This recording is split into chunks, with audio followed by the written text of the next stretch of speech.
Good afternoon, good morning, good evening, everyone. This is the Keshe Foundation Spaceship Institute public meeting for testimonials. This is the 12th one now, so this is our year anniversary tonight. Today's Monday, November 13th, 2017, and we have Danny Moe and Liberty Van Droynen with us, along with myself, Flint Mulhausen. Welcome, everyone. Welcome, Danny and Liberty. Hello and welcome everybody. Hello Flint, hi Libby. It's great to have you back again, and I see there's still people coming in now and we are almost ready to start to hear from you what you have been experimenting with and what you would like to share with us. So And I'd like to jump in and say, oh, surprise, I'm a co-host too. Okay. Thank you for inviting me. And surprise. And congratulations. It's 1 year of incredible testimonials. I'm so glad that I have been part of many of them. And I hope that this continues to unfold in wonderful ways. It is a nice way for people to get together and share their experiences from the plasma technology in any way, shape, or form. They're finding out how it's beneficial to them and to others. Thank you so much for doing it, Flint and Danny. Happy birthday for testimonials meetings then.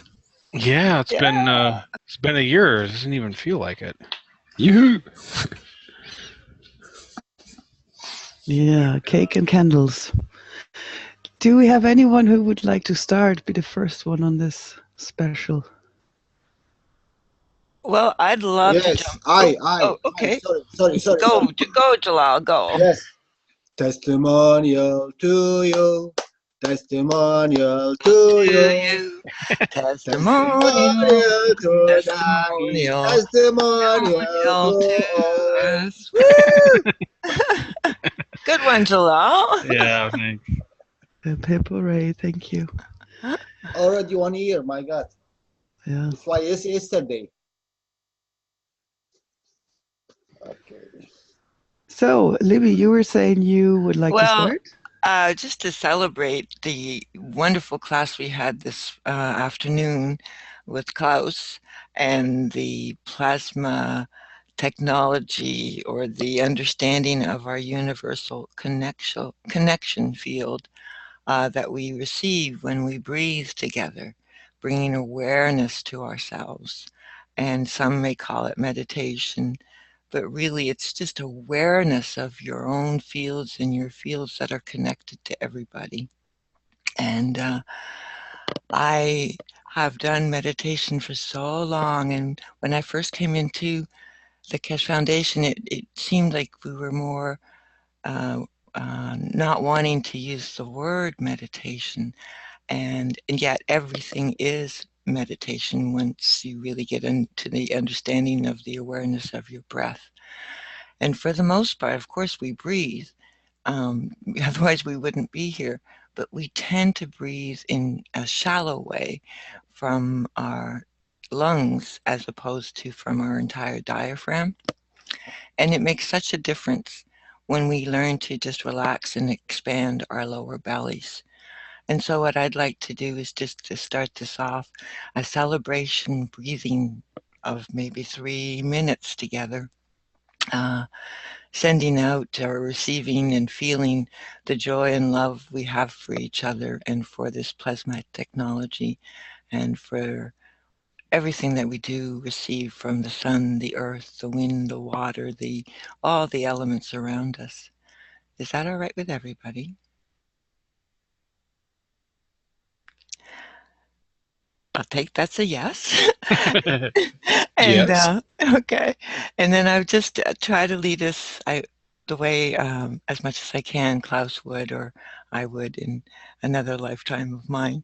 So sitting comfortably, making sure you're just sitting comfortably. And we're going to be breathing just long, slow, deep breaths, but from 3 finger widths or 2 finger widths below your belly button, your navel. Let that part of your belly expand as you inhale And then contract, go in when you exhale. And feel the air coming in through your nose. And feel it going out through your nose or through your mouth if you prefer. And feel your connection through your feet to the earth. And now as you inhale, feel the energy of the earth coming through to your body, up your legs and up your spinal column, right to the top of your head. And then as you exhale, feel it go out through the crown of your head, right to the sun and all around you, spilling like a spheric energy form. And of course, some of it goes down and around your body, and a lot of it just expands outward. And then on your next inhale, so you're exhaling as it's going out, and you're inhaling as it comes in. So it's coming in through your base chakra, which is your root chakra, the very bottom of your tailbone. And you feel it as you're inhaling, going right up your spine. Feel it like a vortex of energy going up.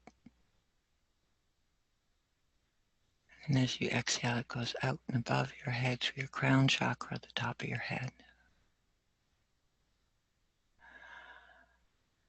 We're going to do another 3 to 5 of those, so do it at your own pace, as slowly, as gently as you can, being aware of this energy flowing right up your spinal column, right to the top of your head, and then exhaling like a sphere around you and outwards.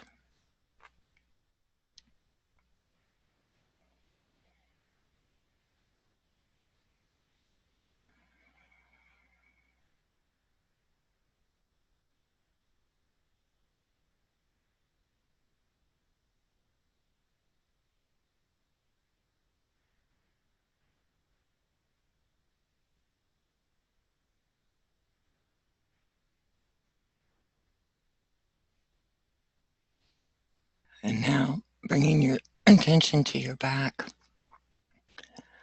and going up to the second chakra, which is just below your belly button. Feel a vortex of energy coming in through your back as you're inhaling and passing out through the front of your body in that same area. Also spiraling out like a vortex all around you and spiraling outwards. And it comes back in through your spine, the second chakra, and out through just below your belly button.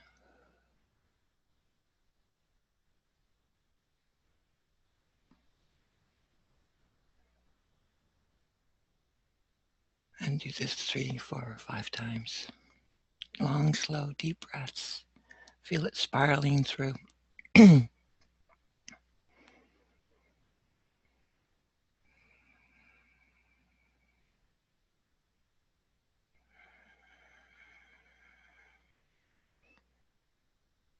if you lose your focus, just come back to your breath,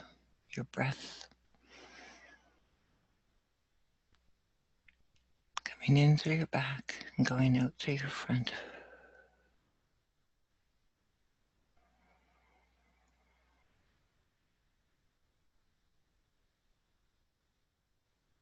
Let's do one more breath from the second chakra outwards.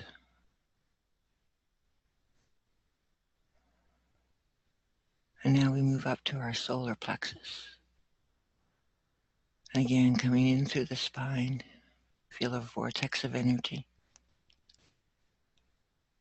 And feel it spiraling out the front of your solar plexus. Feel it spiraling in through the back of your spine, through your back, and out through your solar plexus.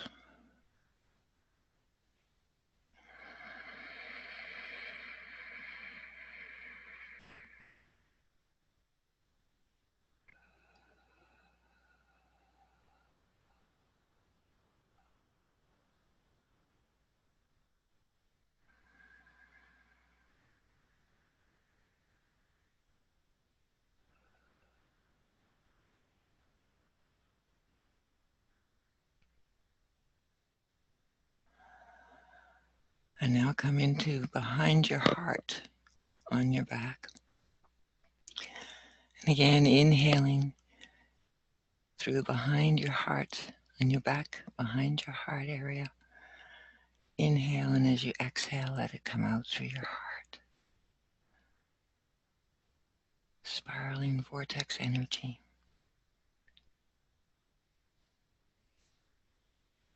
Receiving it through the back of your body and giving it out, sharing it out through the front of your body, through your heart.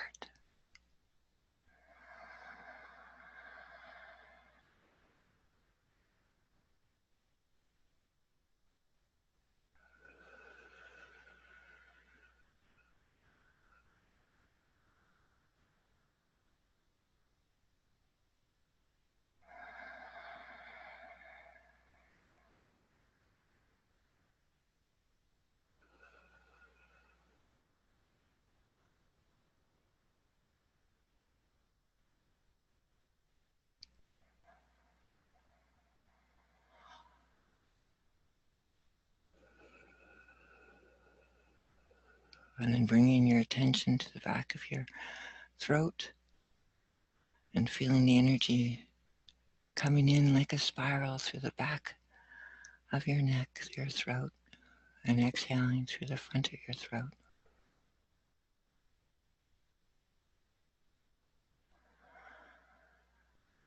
You're receiving it through the back of your throat, and you're sharing it, giving it through the front of your throat.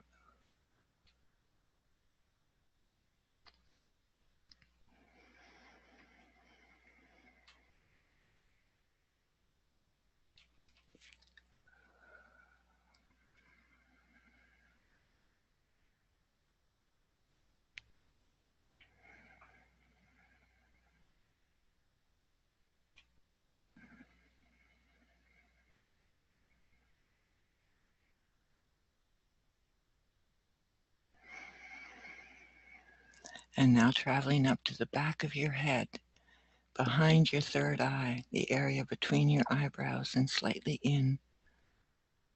Inhaling, feel the spiral of energy. You're receiving energy from the universe, coming in through the back of your head, and you're sharing it through your third eye, flowing outwards, spiraling outwards.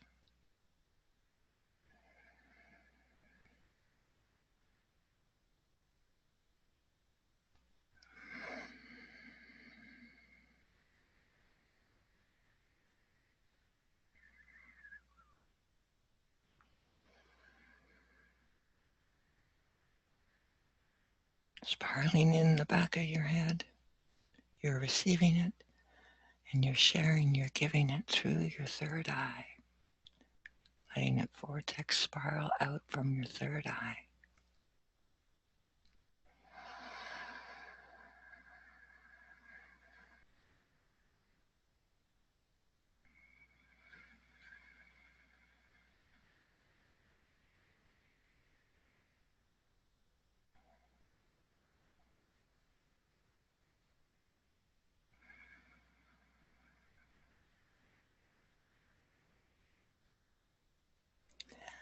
And now coming back down to your root chakra, your base chakra.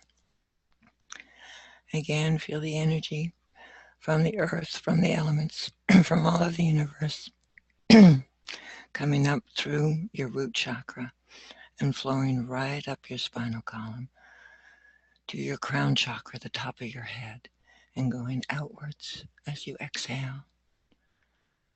A spiral coming in as you're inhaling from your bottom chakra, right up your spinal column to the top of your head, your crown chakra.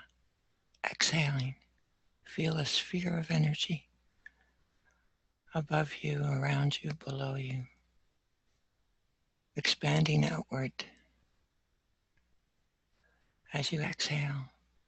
And as you inhale, you pull in the energies. You feed yourself. You bring it up.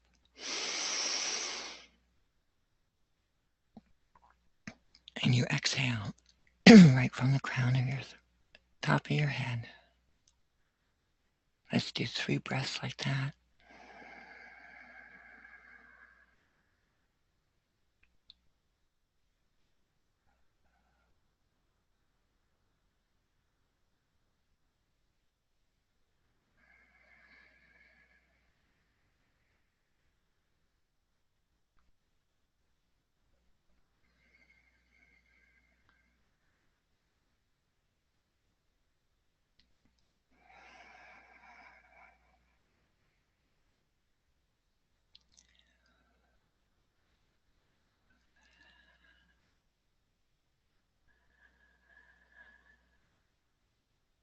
And then take one more breath. And while you're breathing, as you exhale, as you inhale, feel as if you're inhaling peace.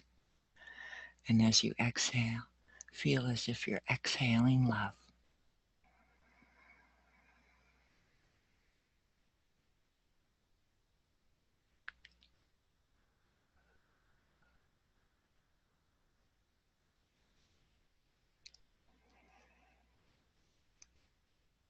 And that's a breathing exercise. Thank you.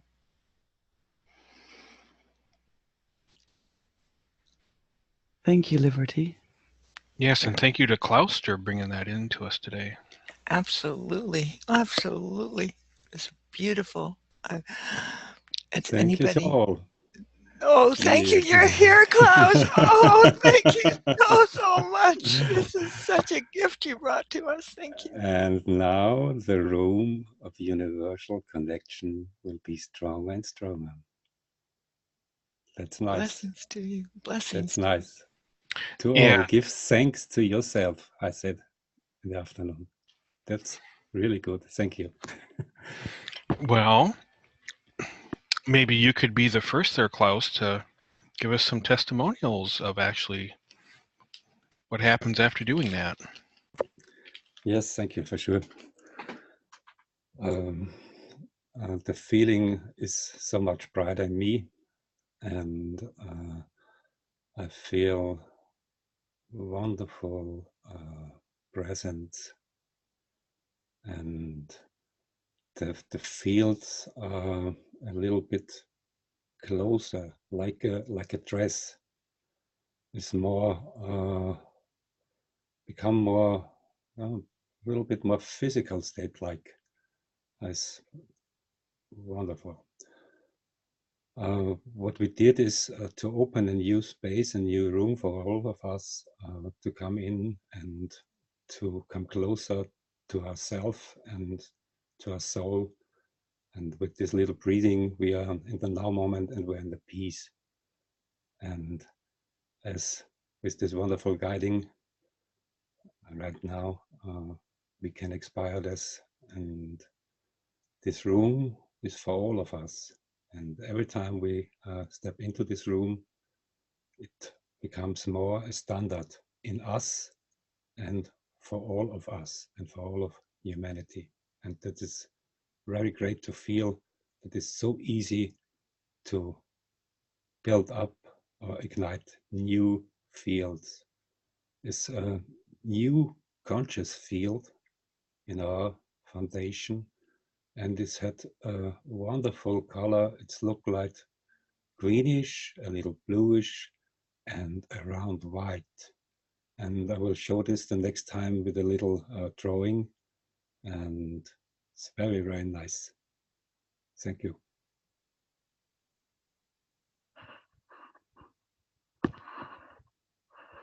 Such gratitude to you, Klaus. It really is a joy to be here in this room. It is a joy to be, yes. And since we're learning about our soul and always wanting to find a way to connect, make a stronger connection to it, that's one of the ways. Yes, it's one way, it's an easy way, and I call them door two, the easy and the simple way. We have not so much struggle and not so much rules.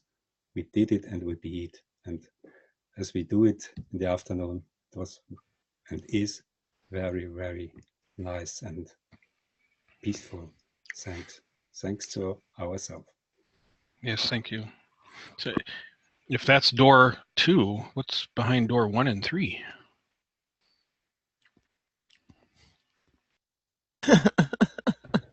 It's next month, Flint. Delayed reaction there. Yeah. It's Getting to next the month. mute button.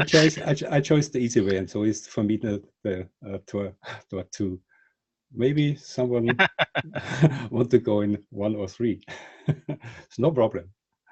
We come all to the same. Nobody gets loose or lost. Sorry, nobody at the end. It's a bit like the advent calendar. There's this little surprise behind every door now, isn't it? Yes. That's what I mean. Next month. Oh yeah. Thank you. Thank you Sorry. all. That was a very new, very unusual start into the testimonials. Thank you. And a good experience, good testimonial as well. Do we have anyone else who would like to share? Doesn't have to be a meditation now. It can be an experiment. It can be an experience using the plasma technology. Yes, Danny. I want to show a coating box isolation for the steaming process. Hi, Joseph. Do you mind introducing your quickly? Just give us your name, what you do, and what you're showing us. Okay, my name is Josef Becker. I'm living in Austria. I'm since 2016 student at the Keshe Foundation, and I've made the isolation for a steaming box, a box where you steam your copper plates to get the nano layering. And I have measured the temperatures and want to show my crafting. Wonderful. Yes. Thank you. Do you have live video or is it pictures? Pictures, I share the screen. Yeah, go ahead.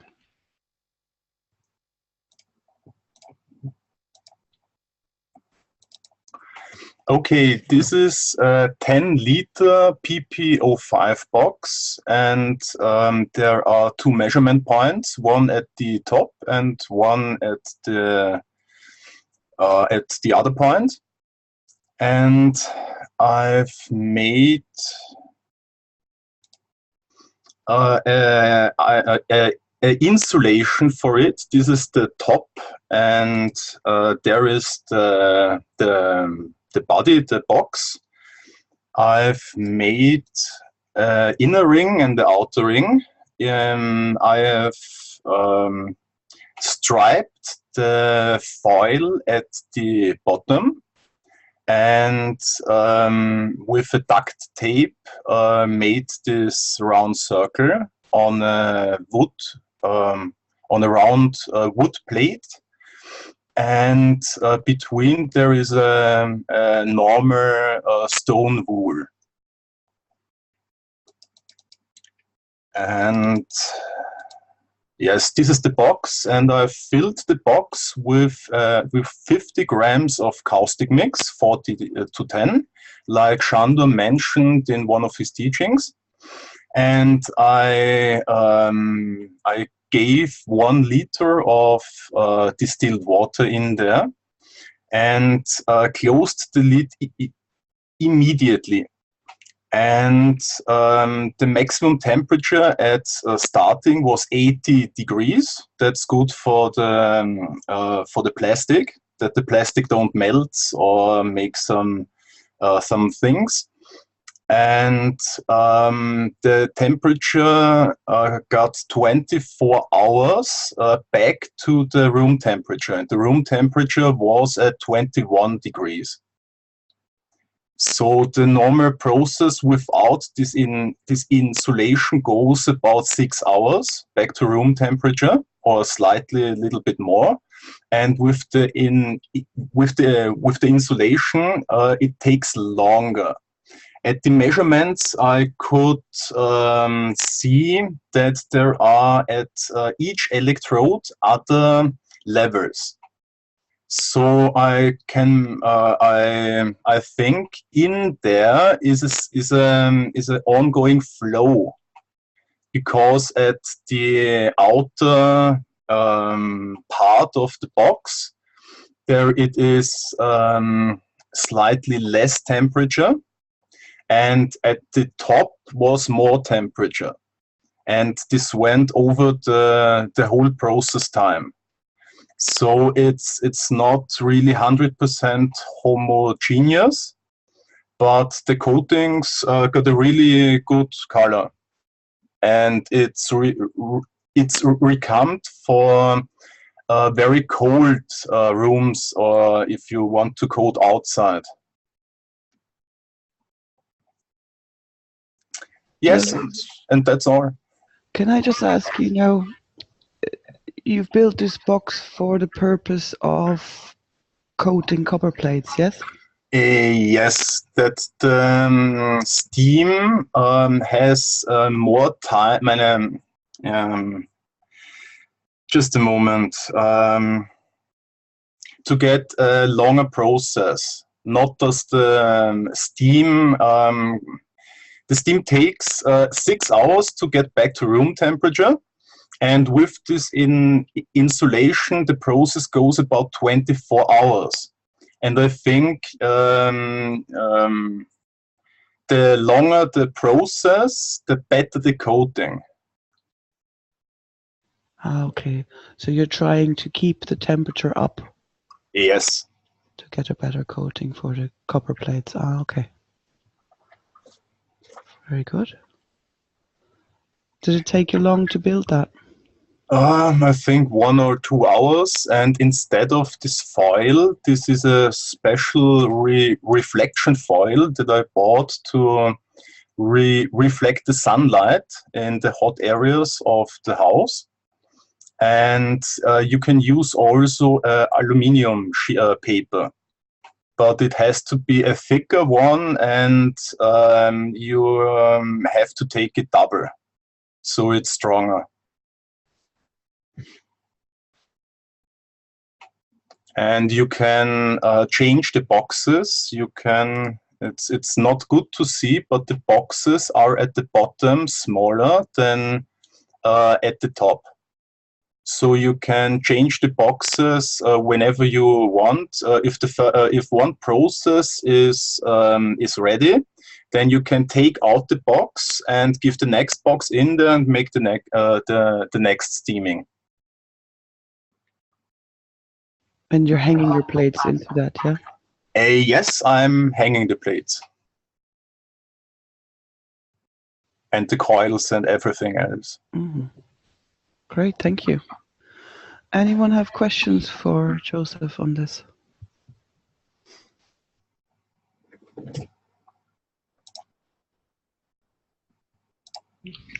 Well, it was pretty straightforward. This is Willie, by the way. Hello, Willie. I couldn't understand you very well. Can you? Hi, Joseph.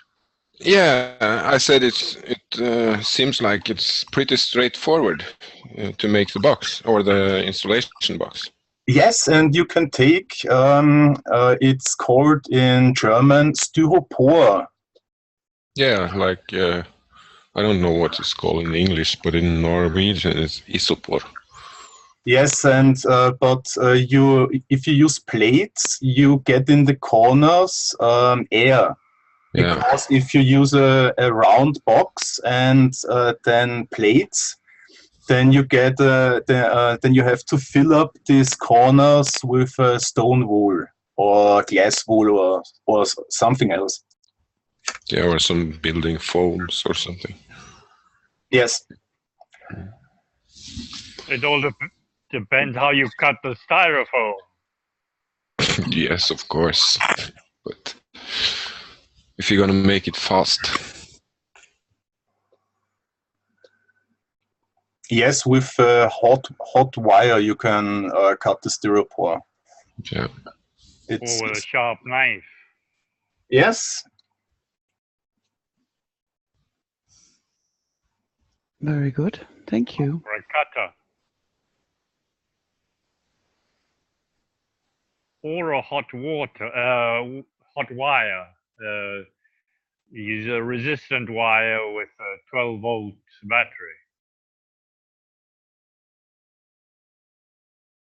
Yeah, yeah. I'd say there are different ways, different methods to cut it.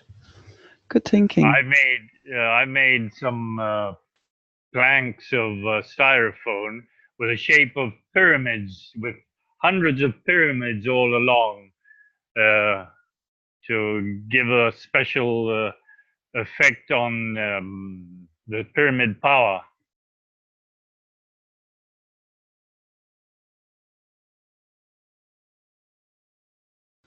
Thank you for sharing, Joseph. Do we have Yes, anyone thank you, else? Joseph. I'm sorry, I just wanted to say that was very nice, Joseph. Thank you. It shows you are looking at ways that save time and keep things warm. That's always good. Yes, and I try to make for every month something else. I had in my life some time where I needed the time for myself, and I wanted to make experiments, and they got stuck. I have 20 or 30 series I want to make, and now it goes on, and I want to share some experiments every month with you. Excellent. We like that, don't we? Yes, perfect. Yes, but it needs time. Nano coating material needs at my site 4 to 8 weeks, and I'm testing. Great. So we All hear good more from you. wines take time. Pardon? All good wines, to make a good wine, it takes its time. Mhm. Yes, That's that's true. That's WHINE. Sorry. You bring the right word in, wine. This is Klaus again. I have to add something about the insulation material for cold regions. Some people know that I work with wine grapes and special compost from wine grapes. And when somebody has access to wine grapes, to the seeds, when you suck them in, they warm some weeks to 2 or 3 months with 55 to 75 temperature Celsius, and you have a wonderful natural material, and this energy from the wine grapes have a very special spectrum. It's not only good for insulation and for heating up these things when you want to play with a natural material. Okay, thank you. This gets interesting. Now we're into winemaking. I love that. Yes, So you can also with this stuff, you can reconstruct the soil and the water. I make this for more than 25 years, and you have 2 to 4% more humus in the soil into 2 to 3 or 4 years. Is an additional or a basic for the new agriculture style. We have to discuss this with Dr. Gatua next time, but also for this reason. Thank you. Thank you for sharing, Klaus. You're welcome.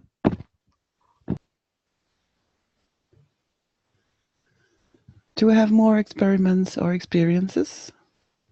Anyone like to be next to share with us?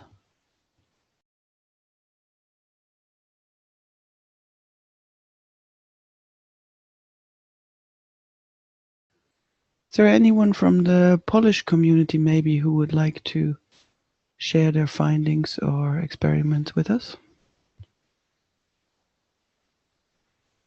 Hi, let me just translate that to David, because David doesn't speak in English at all, so probably we don't understand even the invitation. Hi, Pavel. So you'll be translating Hi, for the Polish-speaking community. yeah, sorry, I forgot to introduce myself. I do apologize. Yeah, my name is Pavel, and I will translate David, for example, because I think it is only one which one managed today to share something with us. Dawid, jeżeli byś chciał, możesz opowiedzieć o tym, co chciałeś opowiedzieć.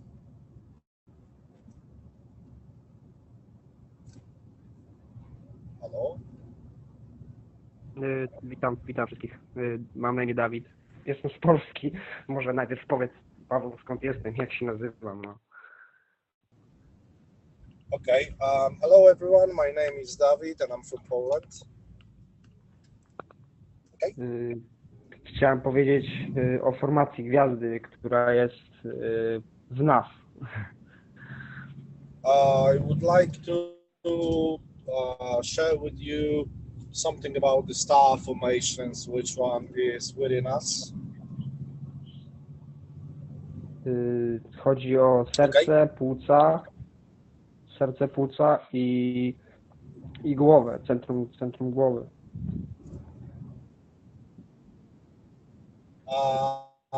What I'm talking about is lamb's heart and the central point in a head.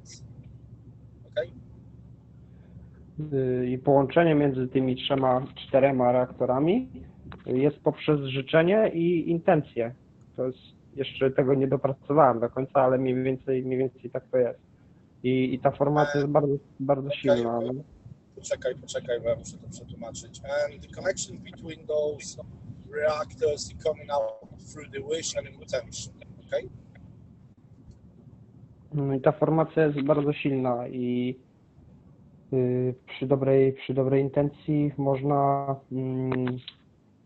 różne rzeczy po prostu, no, zdrowotne w sensie środowiska. And this formation have a huge application in many aspects, starting from the environmental changes, going down to the health, let's say, things. Okay? No to wszystko w sumie, Paweł. A o emanie nie powiesz nic? No, emany, no ci mogę powiedzieć, nie? Emany są, ja mogę nawet pokazać. Okay.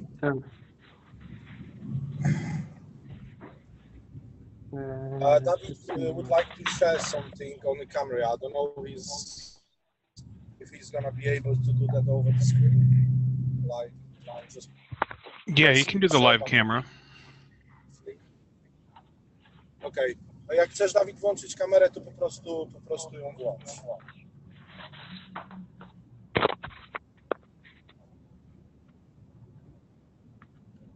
Już, chwila.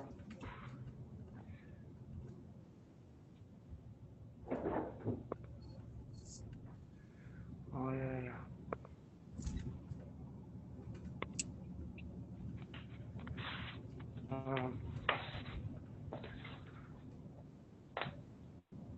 Nie wiem, czy to widać, Paweł.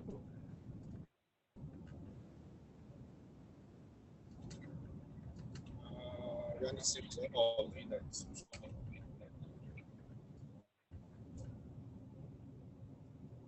Okay, can you see this, guys? Yes, we can see a picture. What are we looking at? Yeah, David, can you describe it? Czy możesz to opisać? Co to jest, jakie jest tego wykorzystanie? No to są metalowy miedziany ślimak w nano, sodą kaustyczną i on jest połączony przewodem z rączką. I tutaj w środku też jest spiralka w nano. Okay, so basically the whole idea coming out from, I'm not really sure if that person was German or Austrian. The gentleman was named Eman, and he developed some kind of system. I think he was living in the UK anyway. And this what David was showing to us is a nano-coated spiral with, the nano-coated wire connected to the nano-coated tube, and this is used to change the polarization of not the human body, but the plasma flow through the human body. Dawid, możesz opisać swój ostatni przykład, który zrobiłeś z cynkiem i z nanokołtowaną miedzią? Just ask David to describe his last experiment regarding to using the zinc plate and the nano-coated plate on a certain places on the body. We can call them chakras, but we're not talking about the chakras. We're talking about slightly different things, which one are the point conversions of plasma in a human body. Okay, Dawid, możesz opisać to? Ale w sensie, że ten przykład w nocy, co żeśmy robili z tymi łopatkami głową, tyłą głowę? No, bo ja nie pamiętam. No to miałem właśnie jedną płytkę w lewej ręce miałem pod głową, a drugą między łopatkami. Poczekaj, bo ja to muszę. So David, he had one plate at the beneath of his head, and he was keeping the nano-coated tube on what side? Na której stronie trzymałeś tą rurę? Spod głowy? Spod głowy w lewej ręce. And he was keeping that, pipe connected with plate under his head in his left hand. No a między łopatkami po prawej ręce miałem w rączkach. And another plate, to była cynkowa, czy jaka to była? Nie, miedziana, to cynkowe Kuba robił. Another plate was nano-coated copper as well, and he was keeping that plate between his shoulder blades, and he was keeping the tube connected to that plate in his right hand side. Okay? No i to udrożniło w pewien sposób przepływ między właśnie sercem, płucami a głową. And this basically, as David understood it, was creating how to call it, was creating a perfect flow between lungs, heart, and brain. And him to understand more about that flow. Okay, co jeszcze? No to wszystko. A opowiedz, jak w ogóle znalazłeś swoje reaktory, bo pewnie ludzie tego nie znają. I just ask, David to describe how he started finding the reactors on his body, because I think that's most important thing, which one we missed somehow building our comprehension in this technology. Okay? No szukałem ich wchodząc w siebie przy pomocy uwagi i ciekawości i tym polem wchodziłem po prostu w siebie.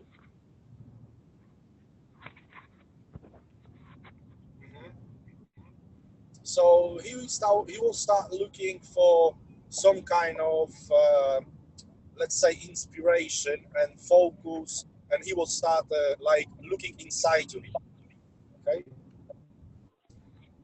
No i zacząłem dotykać tych narzędzi, tych reaktorów i aż do momentu, kiedy tego emana załączyłem i wtedy to połączyłem wewnątrz. And through this process, he started recognizing that in his body he was finding new reactors with the new strengths, but he couldn't link them up in a way. So when he used this Eman system, placing one under the head and one between the shoulders, that makes him able to connect all three reactors, or all four reactors, that depends. Okay? No to wszystko. Okay, and he said that that's all. Okay, Pavel. Can I just ask, the picture that we've seen, or the film that we've seen a minute ago, was that the device he was talking about that Yes. he just described? So what I saw were basically two spirals, and I think they were nano-coated. Just wait a second. Maybe David maybe will be able to share it again, so that will be easier to go through the, the way of winding. Dawid, możesz pokazać to, bo tutaj Dani się pyta, czy mógłbyś pokazać to urządzenie, jak to mniej więcej wygląda. Jeszcze raz, jakbyś to przytrzymał, już nie musisz mówić, więc pewnie będzie ci łatwiej. I just asked David to show it again, and I said to him that he doesn't have to speak now, so probably that will be more helpful to him to show that through the camera. Yes, that'd be great if we could have a look at it again.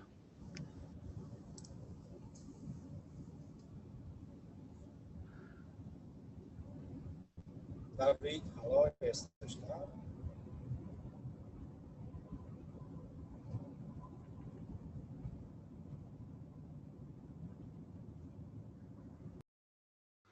Okay, so it is a spiral form and connected to some Well, you can draw it. You can draw it very easily because it's so uncomplicated device that. And what is it that he's holding in his hand? Is that a rod, or is that? It's some kind of rod. It's more like a piece of copper tube, nano-coated from inside and outside. And you can use this nano-coated. Oh, you can see that. So you see, you've got a very simple wire, nano-coated, connected with nano-coated wire with the tube, which is nano-coated as well. And then you can use this, let's say, rod or pipe. You can put inside zinc or a bit of aluminum, but I know some people, they don't like it. So better if you have some kind of, aluminum foil or something like this, and make of it a plasmatic battery, which one will charge up or which one will balance the strength of the physicality soil. And then you will reach, because you know how we understand the plasmatic devices, even the simple nano-coated wire, in a certain understanding, is a battery. It's like a battery and capacitor for us to understand the process of finding of new reactors. It gives us a strength, a plasmatical strength in our physicality, and that's why for the first time David used that between his head and the shoulder blades just to release the energy of the soul of the physicality and the soul and increase that flow a bit in force in the plasmatic way. But it's like a breathing, but we don't breathe through the air, we breathe through the plasma, and the feedback of that breath we can feel through the spinal cord, which one is fully registered by the physicality. So if you're gonna use on your head, instead of nano-coated copper, you're gonna use a zinc, the effects will be totally different. So are these two separate coils, or yes. are they connected? Yeah. Okay. Yeah, they do. That's two separate sets. Yes. Which one shows you the physical connection between the fields? So that's why we do that's why we love this MN system, because it's very simple to do. It costs, I don't know, maybe €1 or even less if you're gonna take the recycling stuff to build it. But it shows you in many ways the work of the fields across your body, plus is giving you a charge of the plasmatic strength. And this is what David was probably trying to say, because this is his first, let's say, speech in, to some kind of public anyway. So that's what he's trying to share with the star formation, is that he's only 21, and as a very first person, he started recognizing some points in his physicality, not coming out from any esoteric knowledge or any chakra knowledge, like a simple guy, from the street. And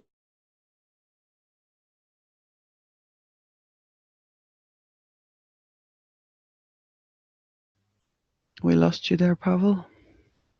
Sounds like it.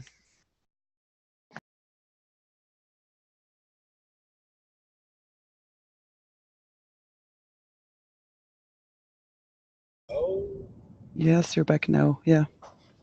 so maybe I'm not supposed to talk this. Like Mr. Keshe. Oh, no, don't start that now. What I'm saying is, in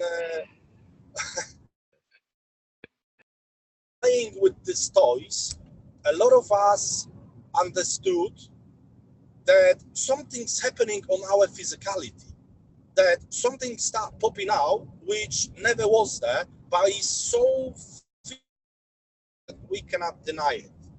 And that's what the David was start getting, and he was looking for a people which one talks about the same stuff. And he was looking across a different, let's say in Poland, communities, describing different, phenomenons like with the soul, spiritual, and all this. And he never could find anything what was filling the gaps which one he wants to fill in. And one day he popped into our chat when we were discussing the flow between not the chakras, but between the souls. And when he get like closer to listen to us, he recognized that, oh my God, I've got pretty much the same sensations. You know what I mean? Like not the sensations like the same, but pretty much the same places of occurrence of those things. So that's why he stick to us, and now he's the youngest one, the probably most developed person I know at the present time, which one plays with the star formation in his body. So I'm quite surprised that he's here, but over the last, let's say, 3 weeks, I will share my experience right now. I felt something in me very strongly that I want to start something new. I want to start making a new way of style of sending them knowledge. Because in a way I was pretty much tired through talking, drawing, and a lot of people was missing the most important parts of this, and they've been only focused on the beats which one they comprehend. So when we reached a certain point of linking the soul of the physicality with the soul, which gave us to access to something slightly different in a different dimension, which is the soul of our soul in the soul of the totality of the humanity, then we recognize that in certain points we can take a bit of this energy and slow it down through the soul to the soul of the physicality, looping this back to the soul in the head, and start, let's say, writing more. And we've done nearly 20, let's say, experiments, but that can sound maybe not really humanitarian, because in a way we start building a maggraphs, but from the fields of the souls of the entities or other people. And this is not that you force someone.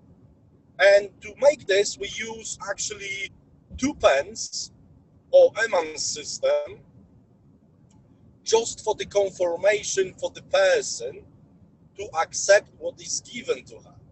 Because everything is actually carried out on the soul level, on the physical soul level of myself and the soul which one is in a head. Making this stronger, feeding this more, I'm getting closer, not physically, but through the congestion of the fields, I'm getting closer the soul of my physicality and soul of my, which one is in a head, and then your fields expands. You're blowing up with the fields, like the same way like the gases are created. You're opening up yourself. And then, because we're still very physical, I'm talking about myself, I still need the physical presence of that person with me. It gives me the confirmation. So through the, let's say, period of few, let's say, minutes, the person is capable to recognize a certain point and is capable to start playing with this. And we name this a process of lighting the candle up. And then the person can decide, or he's gonna develop this, or is gonna, let's say, put the fire down.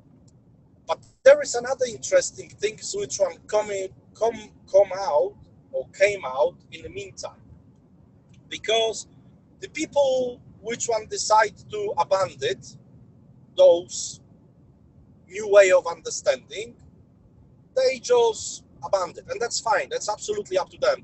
They've been shown that there is something more, and they don't want to see it, and that's fine. But the people which one decide to take a step further, basically we did run through we call this a wireless, so non-physical, non-tangible process of feeding. We call this feeding in the brackets as well. It's very hard to describe this process in a normal, let's say, human language, because every single word can create a misunderstanding and misleading in the comprehension, because all is predefined. And this feeling creates this, that those people are become cascading units, not to ourselves. They become as cascading units to the soul of the humanity.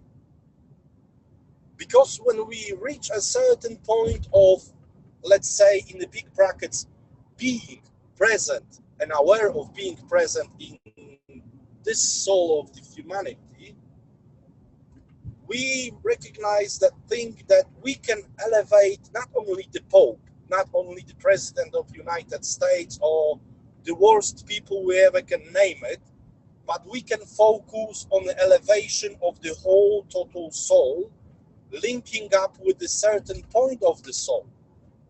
But in a way, we understood some parts that we still very physical. And in a way, we want to overcome our weakness in the physicality to build up the fields through the cascading process between the souls. So between the strengthness of the fields of the plasma on the background of the soul of the humanity. I don't know if that's understandable.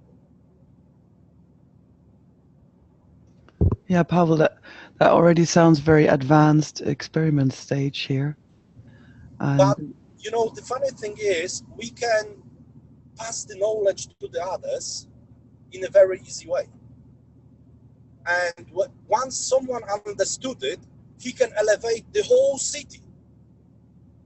Do you remember, like Mr. Keshe was saying, become a vial of CO2 and sit down on a bench in the middle of a city, and that's it. Done. If you know what I mean. So that's the process which one we start running, and maybe it's good to have a contrast between the wiring, between the ganses, and between the working on a field strengthnesses.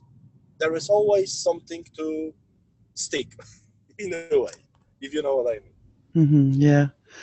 So for those who are not sure what we're talking about now, this device that David showed us is basically being used to get in contact with the fields, with the energies around us, to learn and to connect on a soul level. Is that more or less, would that sum it up now? Yeah, well, it's precisely this. Okay. Thank you very much for sharing. Thank you, David. Thank you, Pavel. Very interesting and very easy to replicate that experiment. Thank you. Very good. Yeah, thank you indeed. Thank you.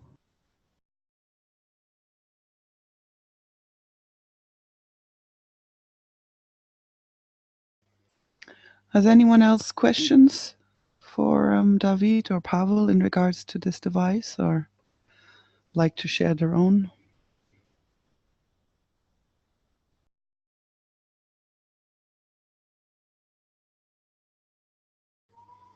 Okay. Anyone else who would like to show us their experiments or share their experiences in any field? Does not have to be the health, or can be anything really related to the Keshe Foundation plasmid technology. And in any language. Absolutely, yes. Yeah. Hello, Danny. Hello, Flint. Hello, Knowledge Seeker. This is Joe from Austria. Hello, Joe. Welcome. Can you hear me clearly? Perfect, yes. Okay. I'm now at home that and last time that I work with my mobile and I would like to show some other new experience what we get in the plasmatic science, what we like to make nano coating. We have another solution, nearly the same solution, same like Joseph has shown, and I would like to show some pictures.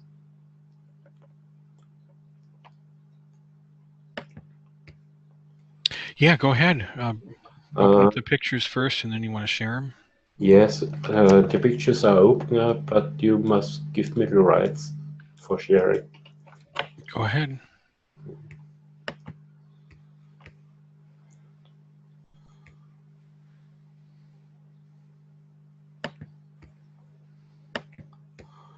Can you see this?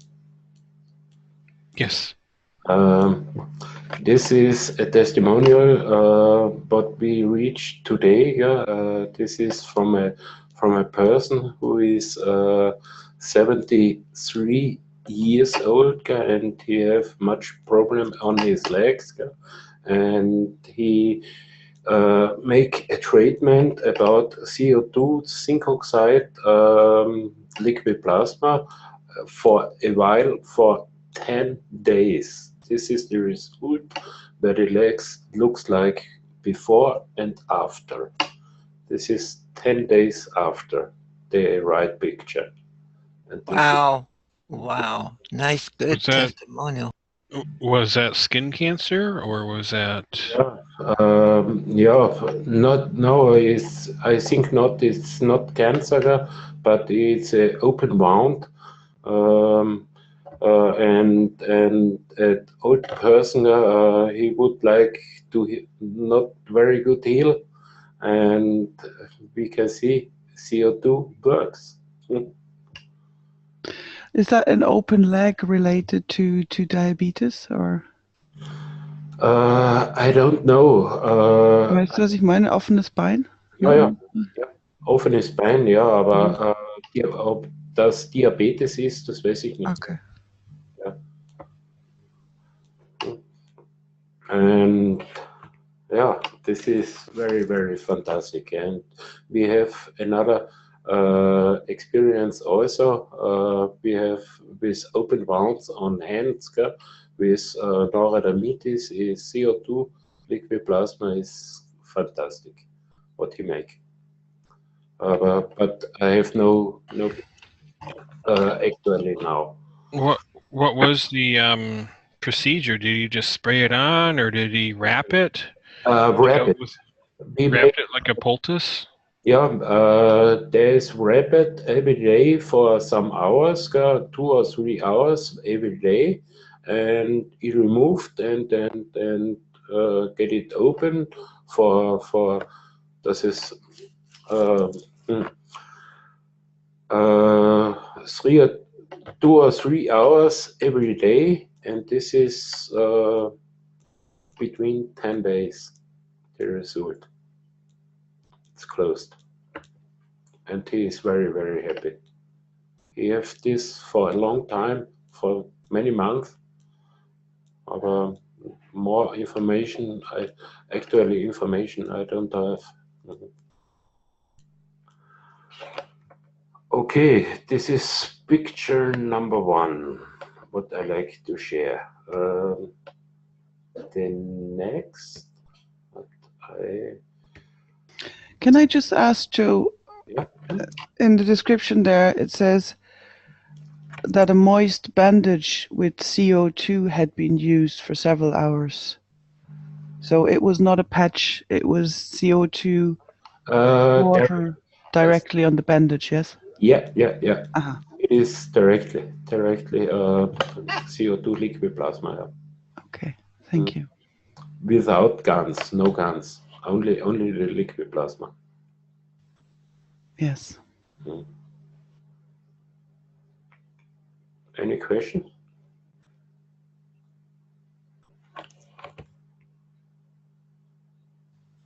No, I think we're good. What else do you have for us there? The next, what I like to share is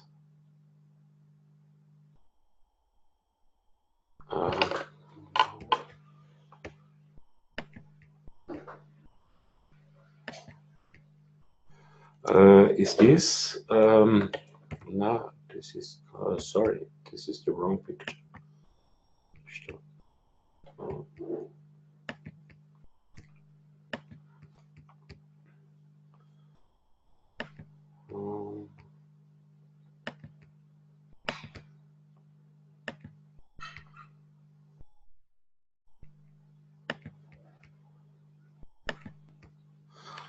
This is a building inside a glass, and this is I don't know, Zufall. Was heißt Zufall?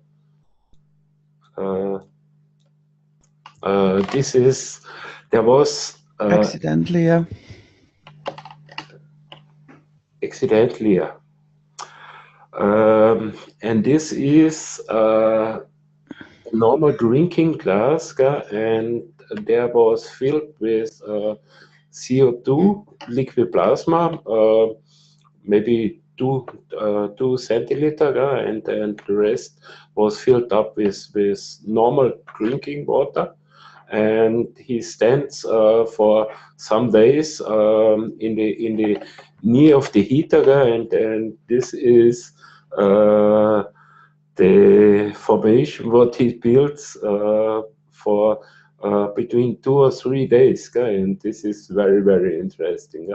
This was complete normal drinking water with 2 centiliter liquid plasma CO2, and this is what he builds after drying in the near of the radiator. This is fantastic. This looks like same like the nature. Very pretty, beautiful. I think also. I have a question for you that someone in the Dennis asked. How did you make your CO2? We make it the normal way, yeah. So we have CO2 since long time, yeah, and we have now a new CO2, yeah, and this is the CO2 what we actually drink and use for medical advices or for anything. This is the CO2 who's built in the tritium production. If anybody mostly know how is the procedure to proceed tritium, and there you have tritium or a liquid agants who have the same field strong about tritium, and you also produce CO2 liquid. CO2 guns, and this CO2, this is very fluffy, and it is beautiful to see it. It's this is they have another field strength. if they have, I'm sure this is not the same guns what we have from the normal production, and we mix it with the old CO2, and it comes a nice a new result. And this is from the tritium production, the CO2 what he builds inside the gas jar.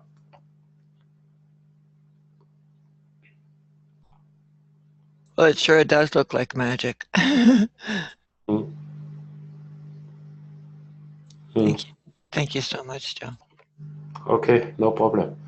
And the next picture what I like to share is how I get my solution for nano coating. We have there some boxes what we sell by IKEA. I hope I can say this public. Yeah. And I only found this at Surska, and this is just a moment.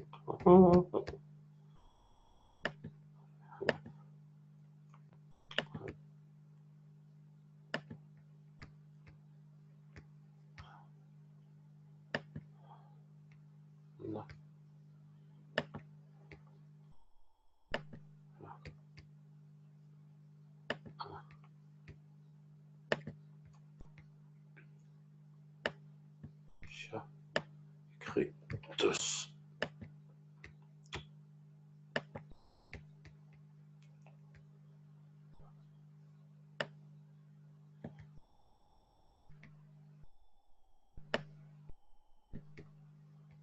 Okay, can you see the box? The white box with a black. Yeah, yeah. Yep, yeah. We use since longer time these boxes. We get it about the Möbelhaus with I, and this is very cheap box, and this is normally used for kitchenware, for use microwaves cooking, and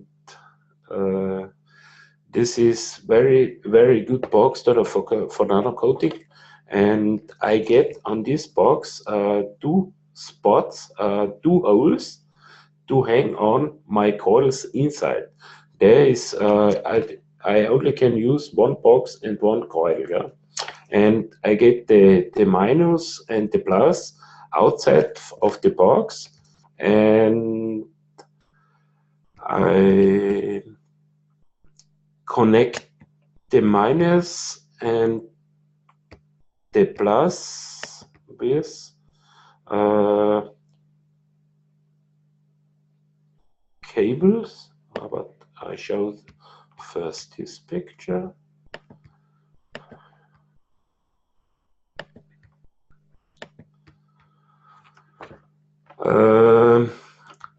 I hang it on this. They have no contact with the bottom or any other sides, and if I have more, and we have a lot of coils actually for coating, we get we connect the wires from the minus to the plus to the minus to the plus to the minus to the plus from the next box, and at the end we use a multimeter to reduce the electric power between.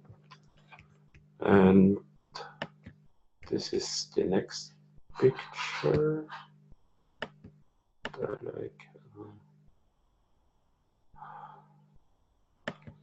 What I mean.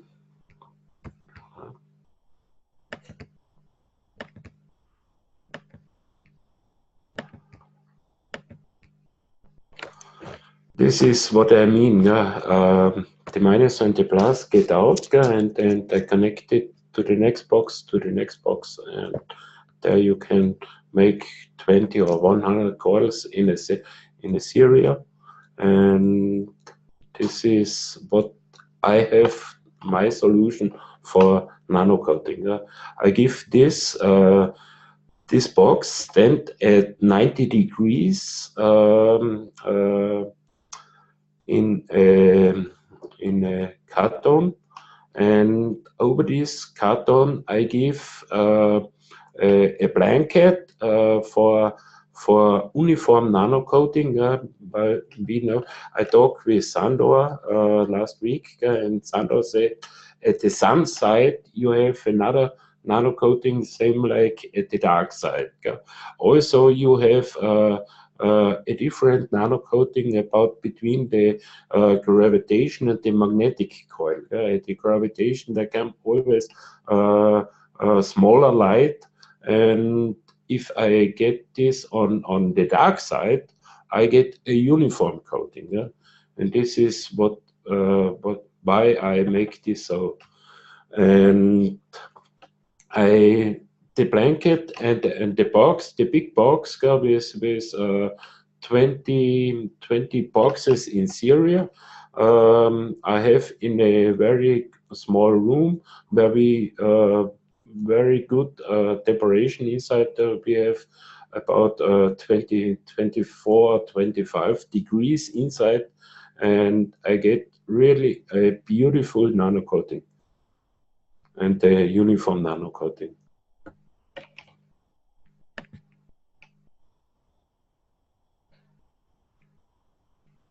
It looks like you got the art of nano coating down. Very nice. Mm-hmm. Good ideas. Mm-hmm. This is my solution, what I make. I must say, before I get this coils inside these boxes, I get for many days the coils inside hot caustic and is under the hot caustic for minimum a week to start the first nano layering. And the first nano layering is very important. Is not fluffy, and then you get inside the caustic very thin and small nano layering, but you get it. And after this, I get it out on the air, on the oxygen, and then I get more atoms from the copper to build the nano layers. And this is what we make for minimum 4 to 8 weeks.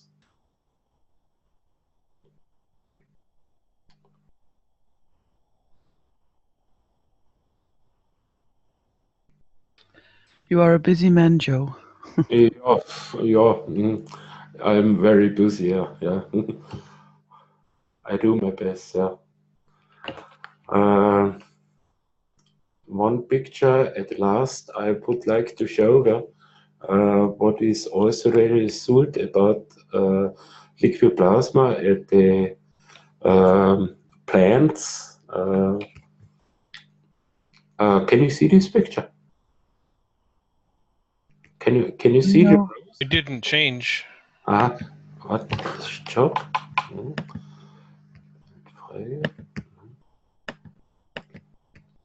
Okay. Now you see the rows? Yes. This picture is last week. I live in Austria, and we have last week very cold. We have temperature about 0 and +2, and this is my finished rose who lives and actually also now it's nearly same like this picture, and I give into my plants a special mix, a 50-50 mix from CO2 and CH3 liquid plasma at normal water. I give 1 liter liquid plasma and 9 liter normal water. I mix it and I give it since 6 months into my all my plants, into my living room, at my balcony, and into the garden of my my mother. And this is a very nice result. What we have normally, all roses go down in the Herbst. Autumn. Autumn, ja, im Autumn ist mir at the autumn, but they stand alone. This is very nice. Very unusual, yes. Thank you. Okay, that's actually all what I have. Can I have a question for you? Yeah.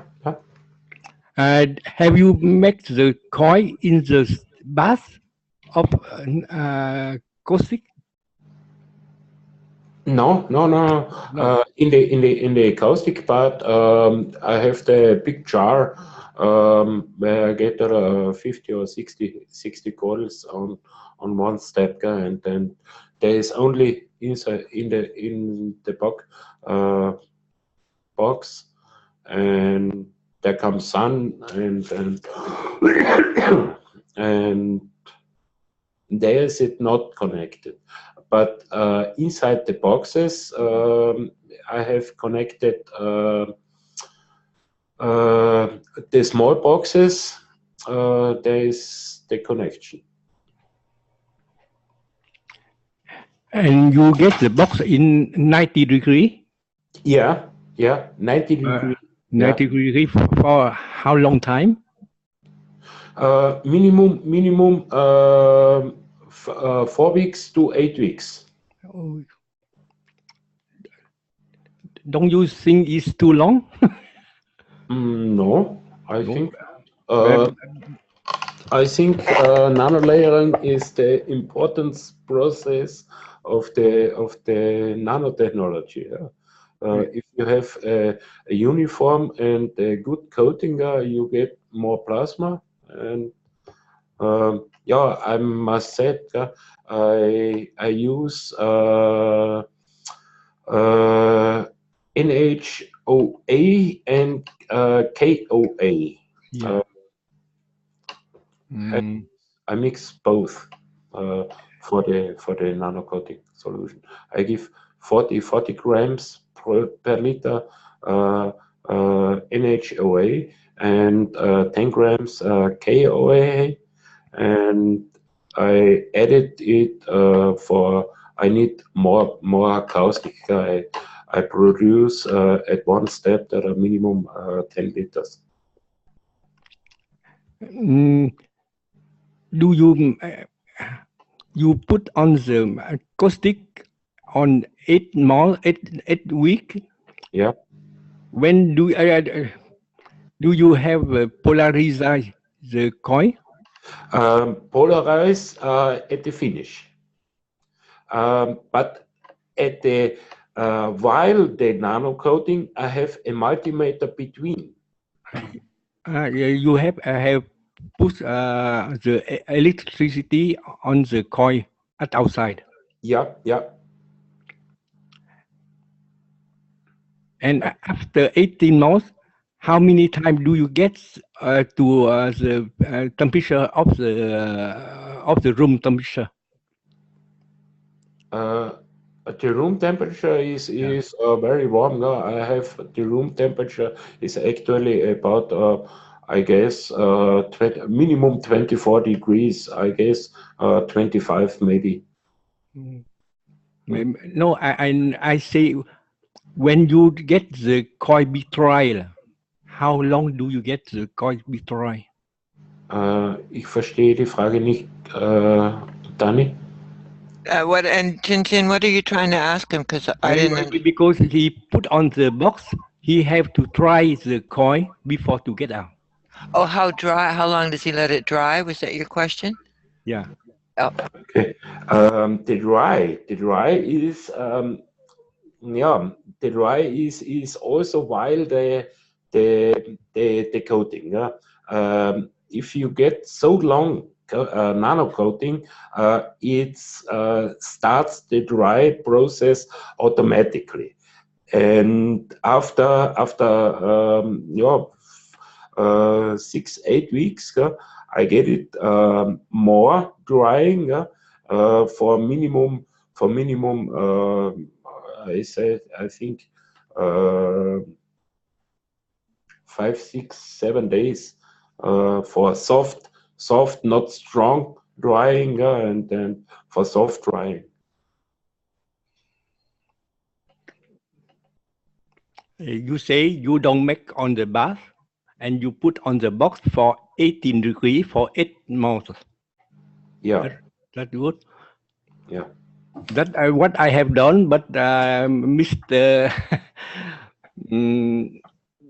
I have put the time not so long, because when you put on 18 degrees for only 48 hours, the layer is become maximum. And you can get the temperature slowly, and you get it dry. Because in the 18 degree, the layer become very soft and is very deep. Ich verstehe nicht ganz, was meint. Because Mr. Keshe say we have to Wait take a second, very long time. Chin, he's not understanding what you're saying. I'll try to see if I can say it. He's wondering, you've come up with a way that you can nano coat quicker, Chin, is that what you're saying? Yeah. But there's still a strong understanding that the longer you are doing it, so you're saying there's a limit? Yeah, I say the time for nano coating with the heat is we can get shorter time, because as in the high temperature, the layer of nano coating become very thick, and at the maximum thicker of the layer, they cannot become deeper, and the time we get is for nothing, because we have about for 48 hours, the layer become maximum. I think so. But maybe that maximum is just a limit that's been imposed upon us, and there are other fields that are gathering that. In the field, we have to get it as stabilized in the long time, like 2 weeks or 3 weeks. We let it try slowly and slowly. I understand the misunderstanding, sorry. Joe, was meint, hat geglaubt, du hast das für mehrere Monate bei 80 Grad in den Boxen. Das ist ja nur die erste Zeit des Coatings. Genau so ist es, ja. Okay, good. Ja. Okay, for understanding. Joe has the coils only 2 days, maximum 2 days in the temperature from 80 degrees. And then they cool down, and in this process, they dry. And when they come out of the boxes, then he dry them softly in the next 5 to 7 days. It's okay. There was a misunderstanding. Also, yeah. You try it one time, and you know, you take one, you another coating for 48 hours, and after you try it, and you see it's good or not. This is he let it longer than in the boxes, yes, but the first process is only 24 to 48 hours. Yeah. And then it's still standing in the boxes for many weeks. because this is improved nano coating. We save the time. Yes, as Mr. Keshe mentioned it many times, the first seconds are the important thing to grow up the nanolayers, to pop up the material, and then the next hours when we become a standardized method. Dr. Briller mentioned this in one of the last medical teaching, and I know this comes also in the workshops, that we have all the same procedure and become all the same results. And one more thing, when we put on the box can would be very close. We close the box very fast. Good. Yeah, that's because we don't get the caustic go out. Because the caustic go out, the nano coating become not strong. Not so well, yes. Ja, ja, wie gesagt, vielleicht kannst du das noch einmal, das Prozedere genau übersetzen, so wie ich das meine. Und zwar, ich lege die Box, die Spulen, die ersten 24 Stunden setze ich ein neues Kaustik an. Und zwar, da habe ich eine große Box, wo ich 50, 60 Spulen gleichzeitig reinkriege, habe unterhalb ein Distanzgitter, habe da dementsprechend viel NaOH und KOH drinnen. Es ist kein, wir verwenden auch für die Spulen mittlerweile auch kein Aluminium mehr.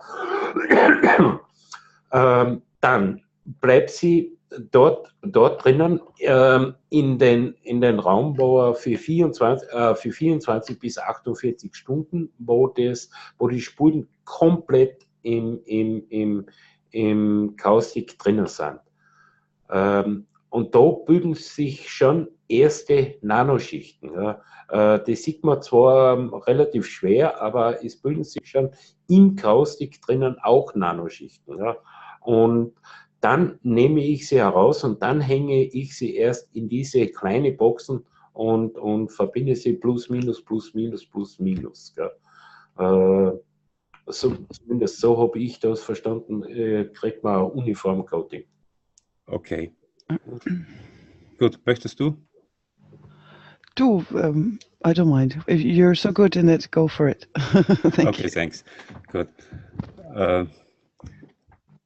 Joseph, the first 24 to 48 hours, all the coils are in a bigger box and they are in the caustic.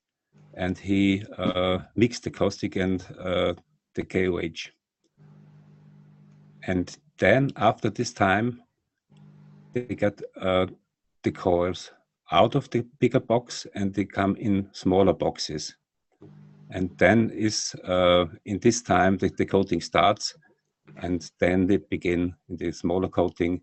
They are connected, plus minus, and at the end the multimeter, and then they let the layers grow. And after this procedure, after some weeks, they come out and dry. That's the procedure. Yeah, and dry. Thanks. And wash and wash. Washing is also very, very important. I get the first 2 steps of washing. I wash my coils first 2 steps with normal water, and the next 2, the last 3 washing of the coils, I wash it with distilled water to remove the last salt from the coil.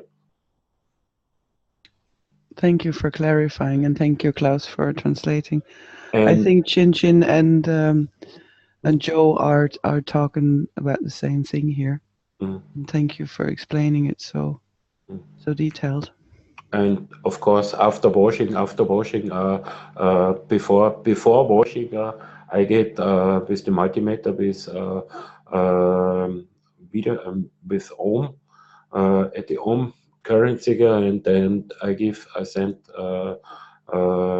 electric power inside the coils to positioning the magraphs inside the nano layering. This is the last step before washing. Thank you. Okay. Does anyone else have questions for Joe? Yes, I do. Yes, please.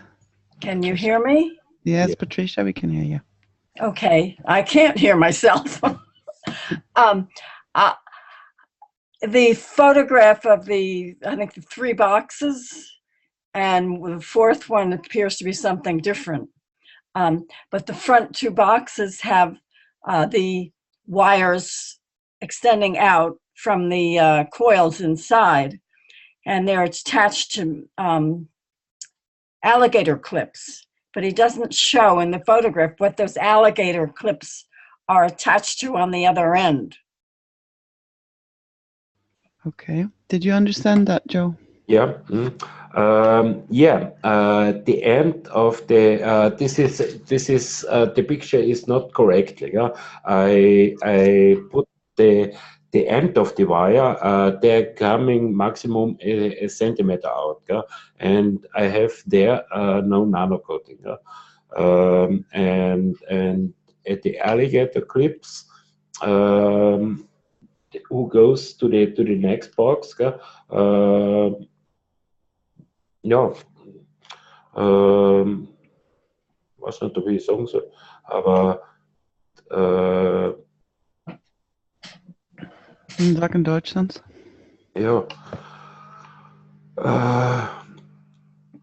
mir ist schon klar, dass da keine Nanobeschichtung nicht ist, gell, bei den Alligator-Clips, sondern deswegen, ich schaue, dass ich so viel wie möglich vom Draht, vom verlängerten Draht, wir machen jetzt auch verlängerte Enden, zum Beispiel beim magnetischen Plus, wenn er rausgeht, haben wir einen ganz langen Draht drinnen, gell, wo ich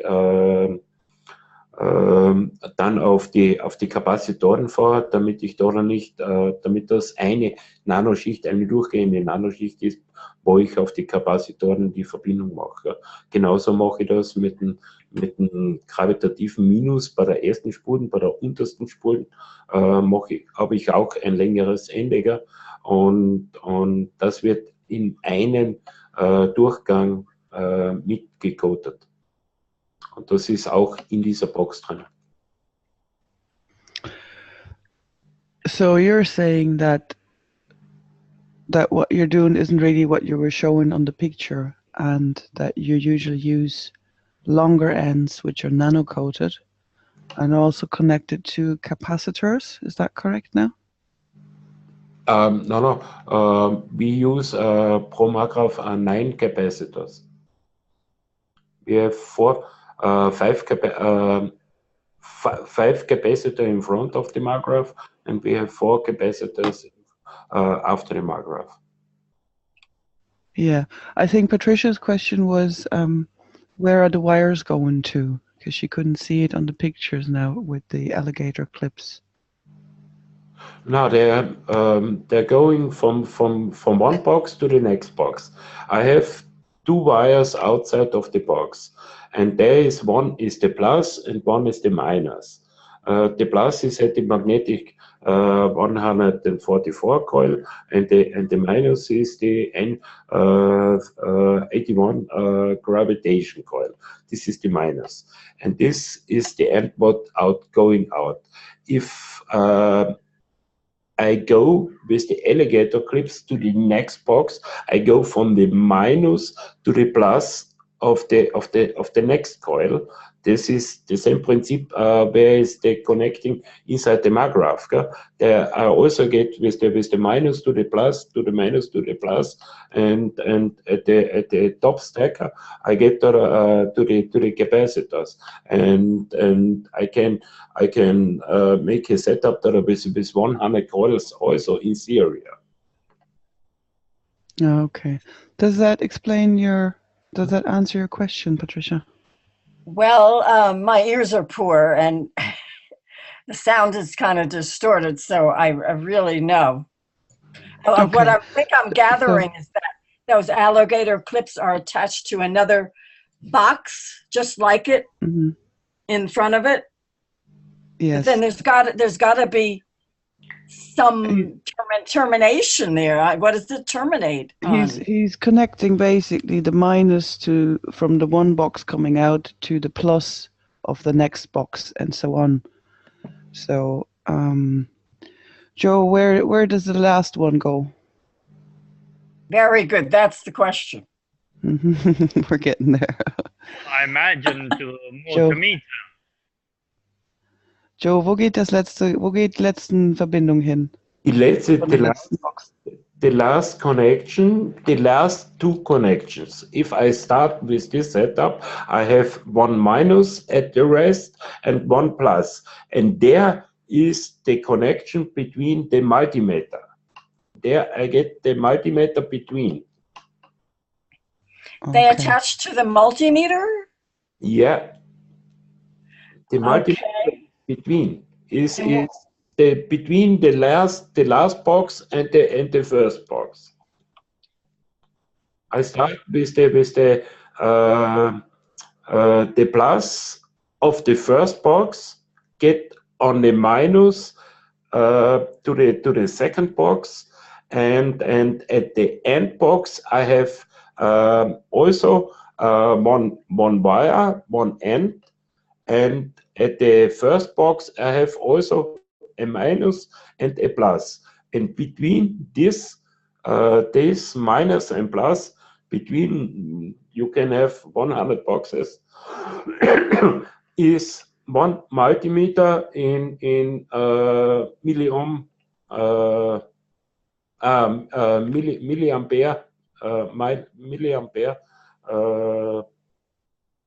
where I get the electricity permanently out. The multimeters are supplying electricity? Yeah. So the multimeters are doing the nano layering? No, you use the multimeter on the amp. You're measuring the amp meter. So it doesn't use current. You're using the current of the coils. I'm not understanding that. Well, generally are the multimeters attached while the coils are being nano layered? Well, generally, you only want to use the multimeter to give it the orientation. Yeah, direction and flow. You don't keep it connected. Yeah, the connecting is also the same with a crocodile clamps. So what are you're saying? Let me see if I understand this. When the coils are being nano coated or nano layered, they're not attached to anything. They're just sitting there with the wires extending out. And then after I don't know, do you submerge the coils for a day or so in the caustic, then drain it out, and then dry them, and then at that point attach the multimeters every 4 to 6 hours? Is that session number 3 in the Understanding Plasma Science explains the process of nano coating or nano layering, and it says for the first 48 hours you submerge the I'm using plates, the plates in caustic liquid. Then you take you drain most of the liquid out and close the box for days. And that's when the nano coating takes place, after it's out of the caustic liquid. Is that a similar way that you're nano coating? Or I thought I was hearing that you were nano coating with some sort of electricity.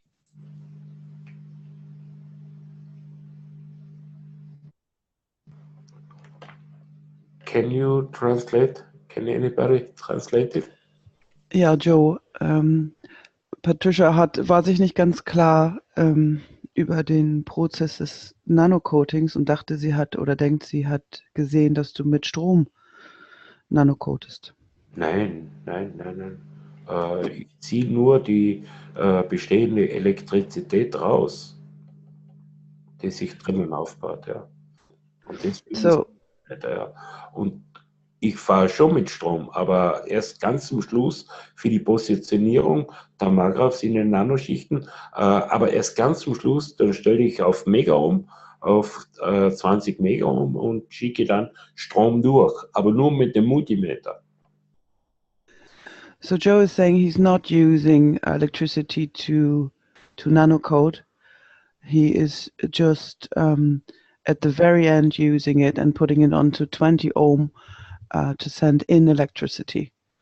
So this is not a process to nanocode. He's just connecting them. Okay. And the process of nano-coating is done how? Yeah. How? Well, he's been using a caustic bath. So he submerges the coils in the bath and the caustic liquid and then pours it out and then lets it dry. Joe, what was your process of nanocoating?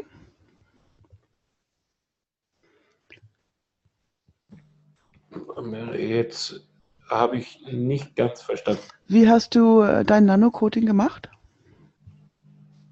Ja, das habe ich jetzt gerade beschrieben. Okay. Ja. Das war Hot Caustic, ja? Ja, das normale hat, ich lege die Spultner für 24 bis 48 Stunden, lege ich ins heiße Kaustik und versuche die Temperatur so lange wie möglich so zu halten. Ja. Ja, ist aber kein Steaming, oder? In erster Linie noch nicht. Ne? Mir geht's, ich merke, dass wenn ich das mache, dann bereite ich die Oberfläche für Steaming optimal vor. Und dann machst du Steaming. Und dann mache ich das Steaming und dann kommen sie in die Boxen, ja. Okay. So Patricia, as far as I understand now, Joe is using a process where he puts the coils for 24 to 48 hours into a hot caustic bath, and after that he is using a steaming process, and then he lets it dry and puts it into these small boxes. Oh, these boxes are just drying boxes then. Yeah. We can say, for drying also. If you get nano coating for over weeks, it is this box is very close, but I think over more than weeks, I lose also caustic from the box, and it's dried at the same process where I built nano layering for the nano layers. Okay. Thank you. No problem.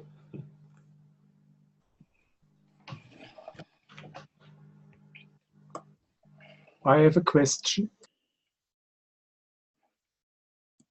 Yes, please. At first, good evening on all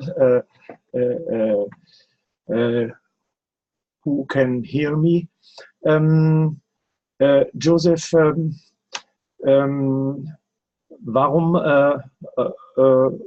what is the reason for doing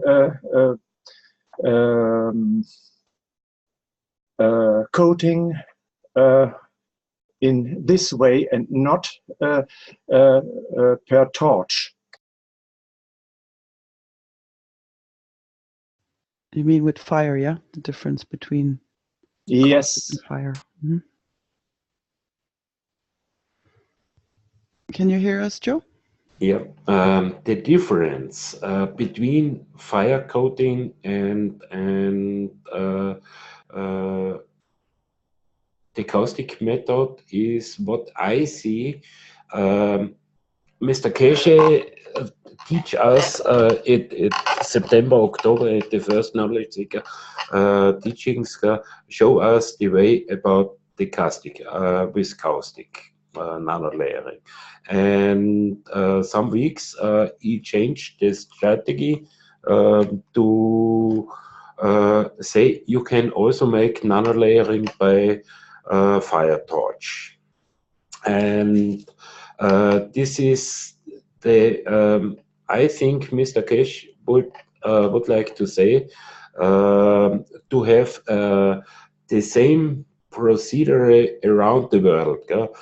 Some people in other countries, in Africa or in South America or in some areas of Asia, they have no, they cannot get NHOA or KOA, and he favored the method of the fire torch. The next, but the problem between these two process of nanolayering, what I think is the fire torch nanolayering is was heißt empfindlich? Sensitive. Sensitive, very sensitive nanolayering.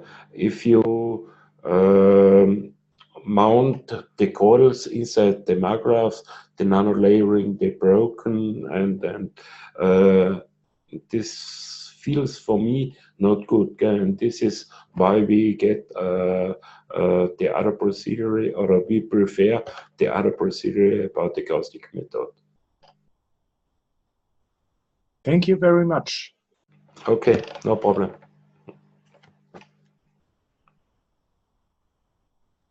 Thank you, Joe. Anyone else questions for Joe or anything to add? Yeah, one more. How do you know when they're dry? What do you mean about drying? Woran erkennst du, dass die trocken sind? How can you tell when the coils are dry? They're going through a nano-coating process in the box with the caustic on them, and they will continue to nano-coat forever until you rinse them. So when you rinse the caustic off in a pure water, that's when it stops the nano-coating. Well, in the teaching, on the third teaching, discusses the nano-coating. They say that you put the multimeter on the probes, and you direct the direction of the fields with the probes from the multimeter, and you do this for, well, they're not specific. However, then after a few days, the probes, you close the box up for 2 weeks to a month. And I want to know how you know when to, you're saying that they're going to continue to nano coat until I rinse them? Yes. Even with this other process? Yes. Oh, well, then how do you tell when to rinse them? They'll turn black. Well, they're already black. And if you do the alignment if you do the alignment with the multimeter periodically, that will give it a good direction. Okay. Of the nano coating. So you need to do that periodically, a few times a day, at least once a day. Okay.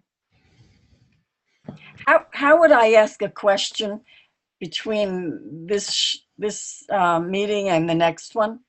How would I do that? Is there a way? About what? Question about?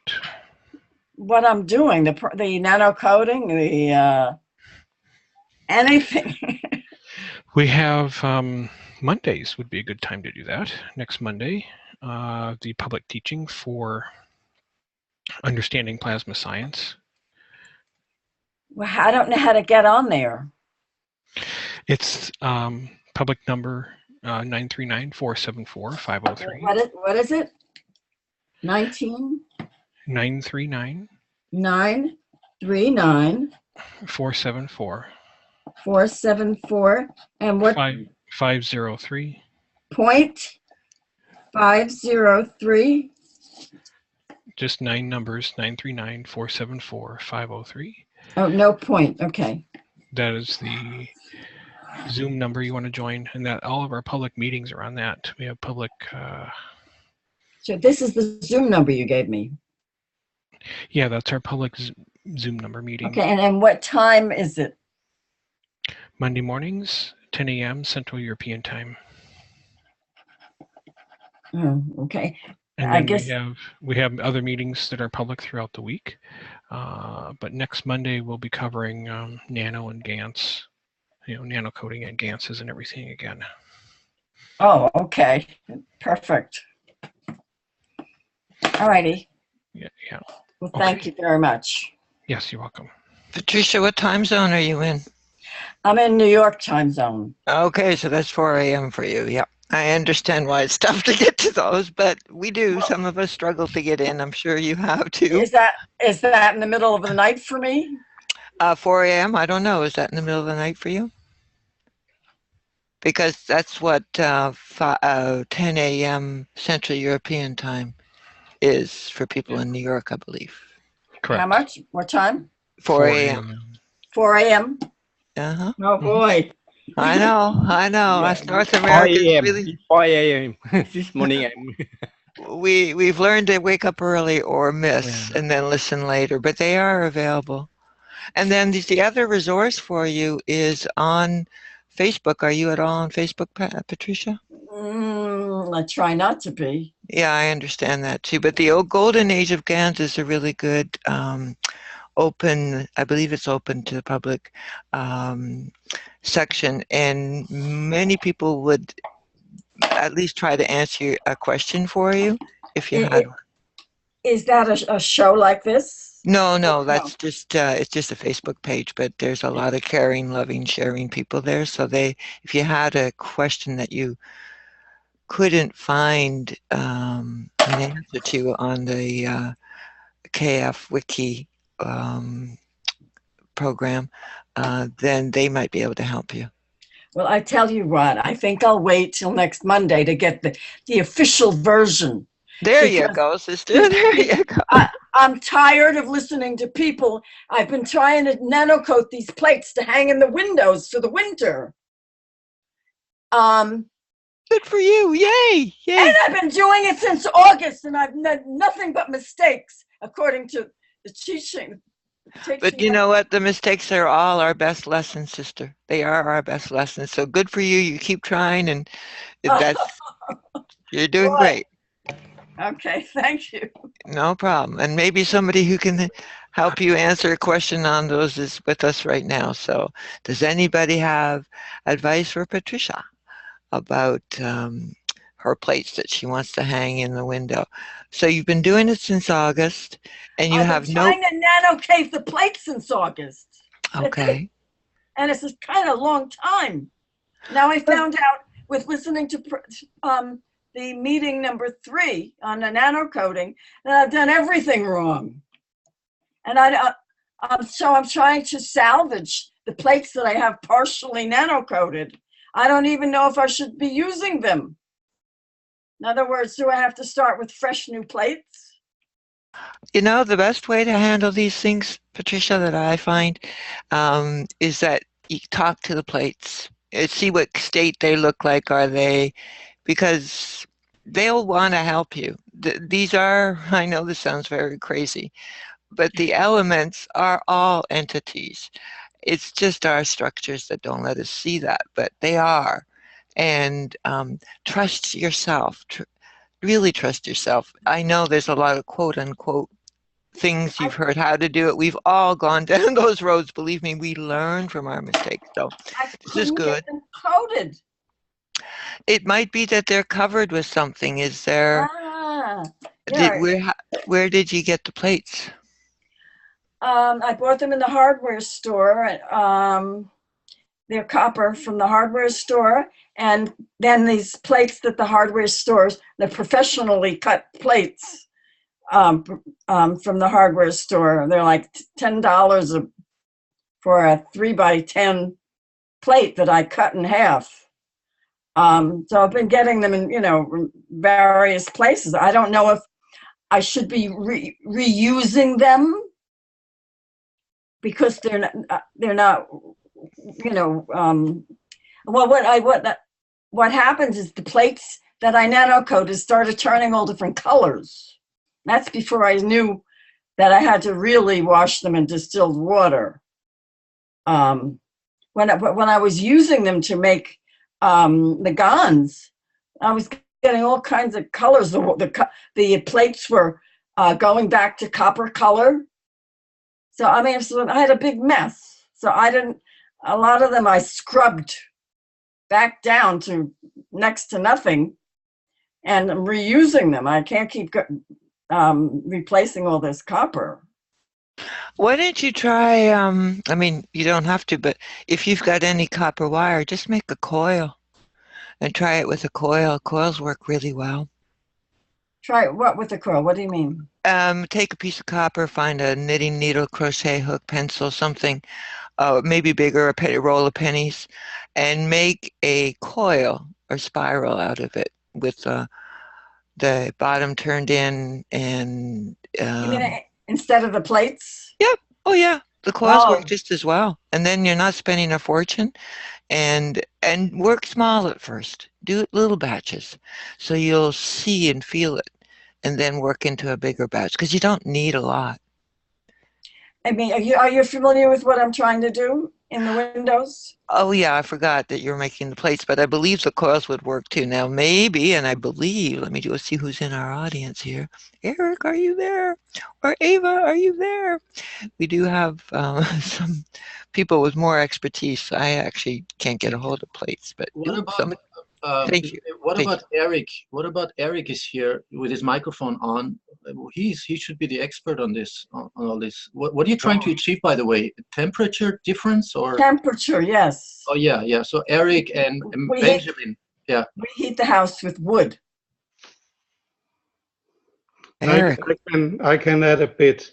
I'll not say I'm the expert, but if you have to nano-coat your plates, you can always rinse them to clean copper. And you don't need to reduce the size, the thickness of the plates to nothing. You just have to use some sandpaper, or what you call it in USA, to grind the surface till it's clean copper. Then you can start all over again. You mean to take all the nano-coating off completely? Yes, I would do that if I were you. And so okay. It would be wise, probably best to start over. You can't really unnano the plate. And when you do the nano coating, it's important that you have the heat up from the beginning, and the plates must be fully submerged, right? If they're bare, the bare plates, yes, the first round is to fully submerge them. Yeah, and the first round is the most important one. There's a lot of people that put a lot of weight on the steaming, but that's just an additional process you don't even need to do if you have the first process going well. But according to my understanding, it's good to have a long time in the bath. What starts the process of nano-coating is the heat. The heat when you put the boiling water to the caustic, then it heats even more and boils very violently. And this heat is what initializes the nano-coating process. After that, the field from the caustic keeps it running. And if I were you and I have the time for it, I would nano-coat them for 7 days or 14 days in the water from the beginning. Oh, you mean keep them submerged? The longer it's submerged, the longer the process is running and the more layers you get. Okay, so what you're saying is the plates that I have not scrubbed back to the copper that I'm using now, I've re-nano-coated them, are useless. No, if you clean them to copper. No, I didn't. I didn't clean them to copper. Yeah, but even if you do that, the fields are still there in the way that the nano coating was formed with the alignment process or not, is still there embedded in the copper. See, you can't really un-nano coat a plate, even if there is no black on it. It's still there. Yeah, and it's about the orientation of the layers. If you have less than about 25,000 layers, you don't see it. It will not be black, but the nano-coating layers are there.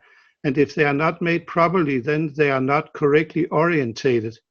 And when you nano-coat, you have to remember that the nano-coating is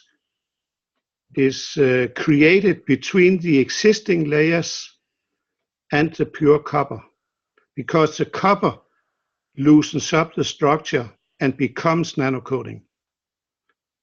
And opposed to a film I saw about nano-coating where we saw all the atoms popping up to the surface, I don't believe in that.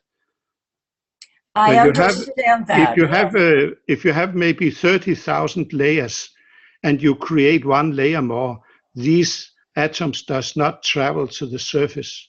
I don't think so. They will position themselves between the pure copper and the first nano layers. Maybe they go in a few layers and then they find their position there. So if you don't clean it to copper, and you know these layers are very thin, you don't have to grind that much to get rid of them. And then you can start all over and let it stay for a week or two. Then you get a lot of layers. Okay, so I use sandpaper? Yeah. Okay. You know, atoms are very, very tiny. So 30,000 layers, that is not much in millimeter or mils or whatever you use as measure unit. Okay.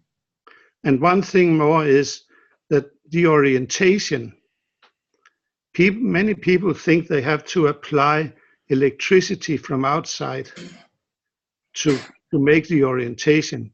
And Mr. Keshe says this make very fluffy layers that easily fall off. So that is not what you want to do. Actually, the energy you want to use to make the orientation is created in the plates themselves. The nanolayers interact with the fields around, and that is the source of electricity. So what you do when you load them with a multimeter or a piece of wire, whatever you use, then you conduct this energy in a loop. The energy that is created in the plate is going through the wire and makes an orientation. And that is what you want, because if the layers are completely random, you don't get the effect you want. That is why the orientation is important. And I think this is also the reason for the advice to do it often, because when you add more layers to the nanocoating, it's important that you refresh the orientation so that the new layers created is keeping the orientation. Else you just build a lot of random layers below the existing nanocoating, in my understanding. Mm-hmm. Okay. Well, thank you. How is your experiment going with the vacuum pack John's water? I have a terrible fight with that. It's getting cold now here. We had 2 degrees Celsius this morning, and as the system is now, it's a heat saver. But I don't have a solution I can recommend to anyone, because I cannot heat the house completely with this. I can reduce the need for heat. It's an energy saver. You don't. I don't use that much extra energy to keep warm in the house, but I cannot heat it alone with this. Okay. It's possible, Mr. Keshe says, but I'm not sufficiently skilled and know enough to do it right now. Well, he said he didn't heat his house at all from December till February, whenever he was talking. But he had all these fields all over the place. Who are you talking about? Mr. Keshe. Yeah, but he is so knowledgeable. He knows a lot more than we do, and he knows a lot more than he tells us.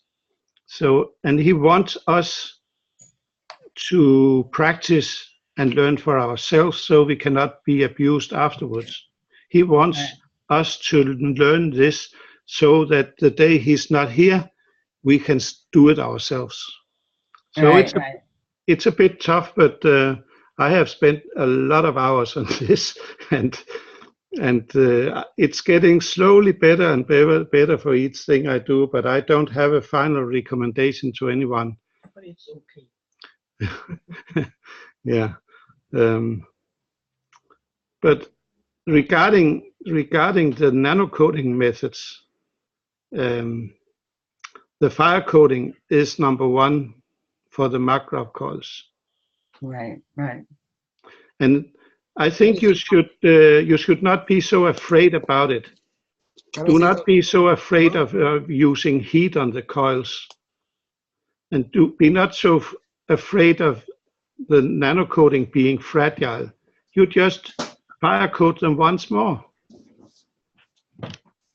And the good thing about the fire coating of the coils is that it's very fast compared to when you have to make a macro.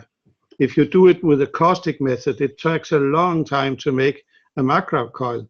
When you do it with fire coating, you can do it in a few hours. That's another advantage. I understand that. Yes. The problem that I'm having with the coils, I'm trying to do the car unit, and I don't know where to buy the copper. Mr. Keshe says you get it as pure as possible. Some people are saying 100% copper. I found on that auction site that they had soft copper. When I go to the hardware store, they've got this the coating on it. They can't tell me what quality the copper is. We're starting out with everybody's not on the same page if they're buying all different qualities of copper. Yes, but what matters is that you get some pure copper.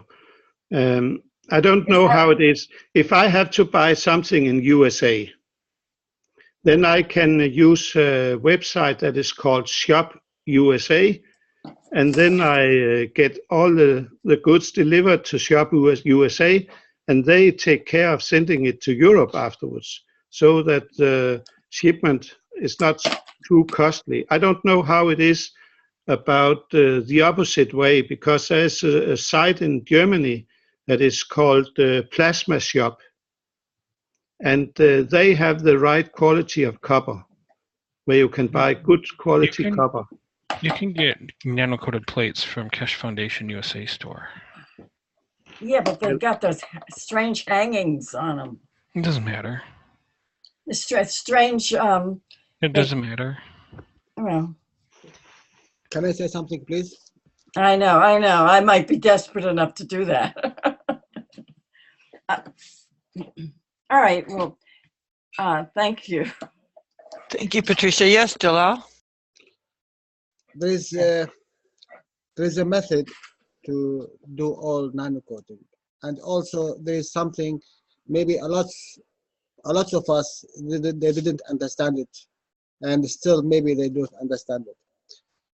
When you have a wire to nano coat, and this wire you cut it, you need to have a real system that the beginning of your wire, let's say it is south, and you have about, let's say, 2 meters, and you cut it, and this is the north of your wire.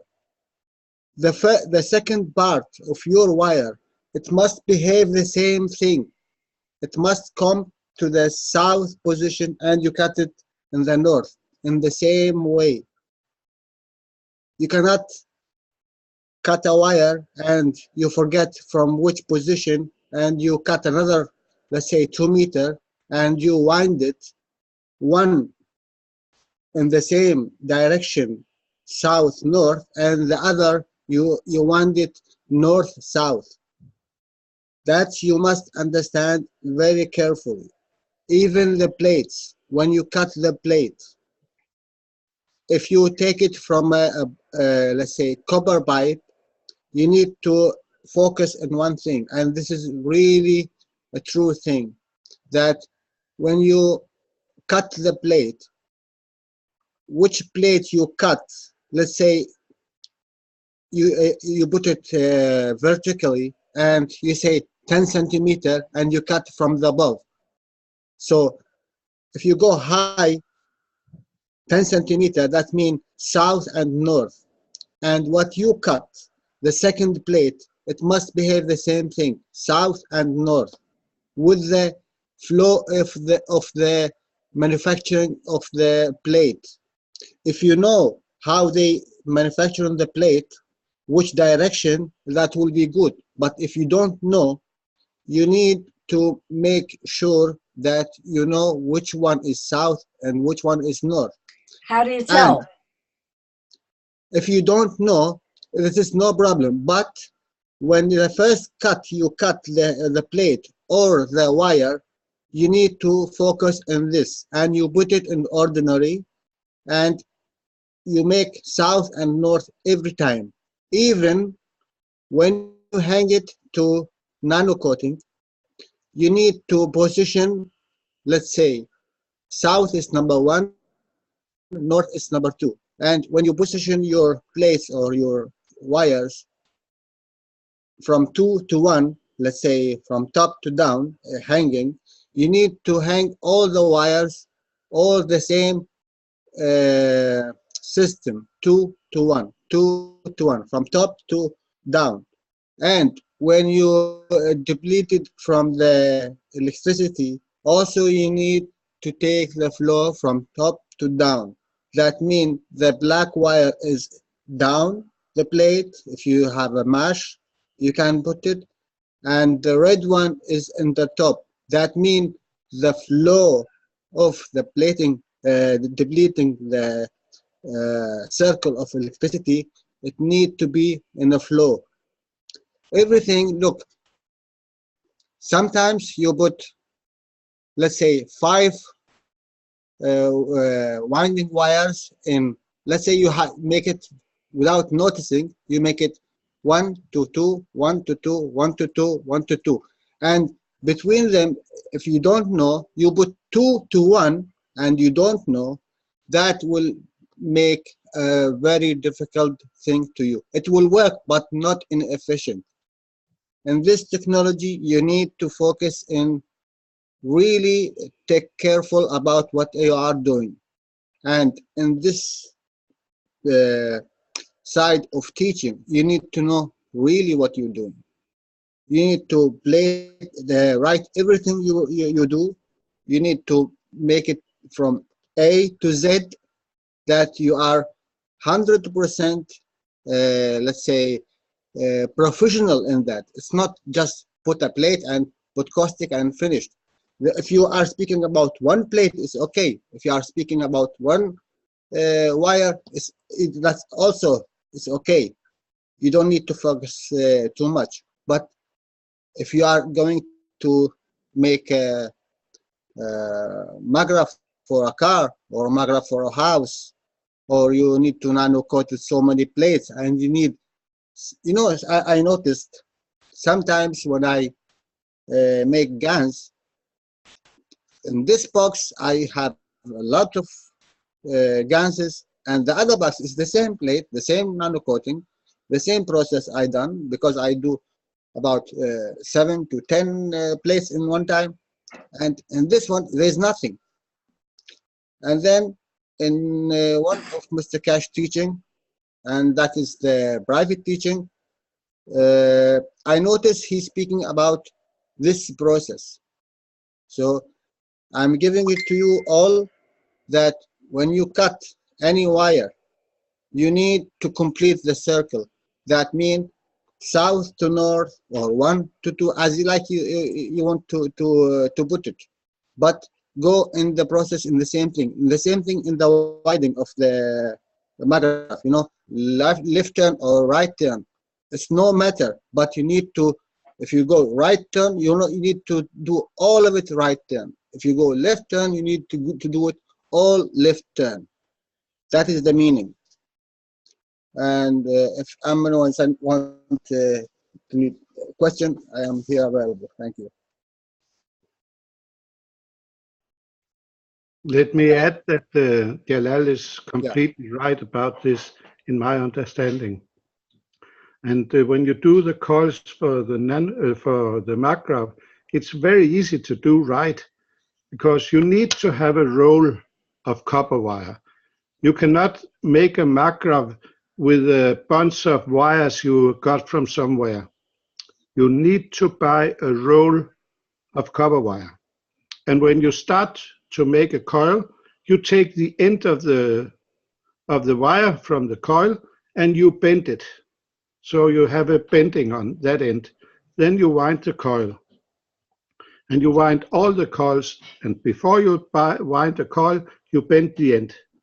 When you then assemble the coils in the maggraph, when you should make all the connections, you should have a wire that is straight and a wire that is bent. This way you have done it right, so that the flow of current goes the same direction relative to the production in all coils. It's quite simple when you remember to make this bend. And if you do it wrong, and you should make the correct assembly in the maggraph, I mean, you have a connection with 2 bends or 2 straights, then you know you missed it. Then you can just take it apart again and assemble it the right way, and so you get a bend to a straight. So yes, good, Jalal, you mentioned this, because it's also important. There's many small. And even if you make holes from beginning, you need to fix the holes all in the plates, all in the same method. Let's say you are putting the holes in the north of the plate. Let's say this is south, north, and east and west. So if you put the holes, you need to put the holes in the north side, let's say, and when you hang it, hang the holes in the box to nano coating. You need this holes to be in the on top. That means north is to what do you call it? What do you call it? Above? Not above. And the vertical side to the sky, let's say, not to the ground. You just need to have the same orientation. Yes. If you draw all the plates, you can draw on the copper with a pen or something that makes a scratch in the copper, and then you can make the pattern of plates you want to cut, and you can mark with the holes so you get the same orientation. Yes, absolutely right. Yes. And this is important if you have several of these GANs containers in series. If you just have one single one, then it doesn't matter. But if you have them in series, then you have no unbalance in them. You know, even if you look, John, when you put the ovimeter to drain the electricity, if you one time you do it on that side and one time you do it on that side, you are controlling the flow, and in this time you don't have real flow. The flow, that's meaning what you're doing. You are doing a magnet coming from a top to down. You understand, guys? If you put the plates in the otherwise in the let's say north is down and south is up, it will not drain anything. It will not draw anything from above. Yes, you have fields. Yes, you have everything, but you must remember what you are doing. This is magnets, and you need to control the flow in the magnets from where you are taking the gases, from top or from down, and this is really important. And one thing more, when you make the bath, you don't need big containers. You can make the ganses in. If you have a 2-liter Coca-Cola bottle and you cut the top off it, then you can use the bottom of that to make ganses, because here the plates are closer, and that gives faster results if you are in need of getting some ganses. I made a bath once when I had a large distance, and it took 3 months before production began. So it can be a bit discouraging if you make the box too big, and then you have to wait a long time before something happens. Thank you all for your ideas and input here. And one thing more, you have to remember, when you make ganses, when you make bags for heat, or other things where you use the fields, you have to nanocoat. So the container you use for your GANs making has to be nanocoated, the plastic. And it's very easy to do. You just take some hot water, not too hot if the plastic cannot stand the high temperature, you find out, and you add a little bit of caustic and put it in the container for 10 minutes, then it's nanocoated. And the same for the bags for heat. You have to nanocoat it.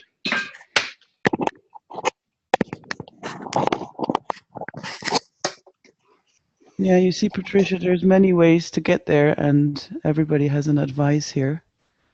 So Yes, thank you all for that. The nanocoating is mandatory if you want results. You have to nanocoat the bags. You have to nanocoat the containers if you want a good result.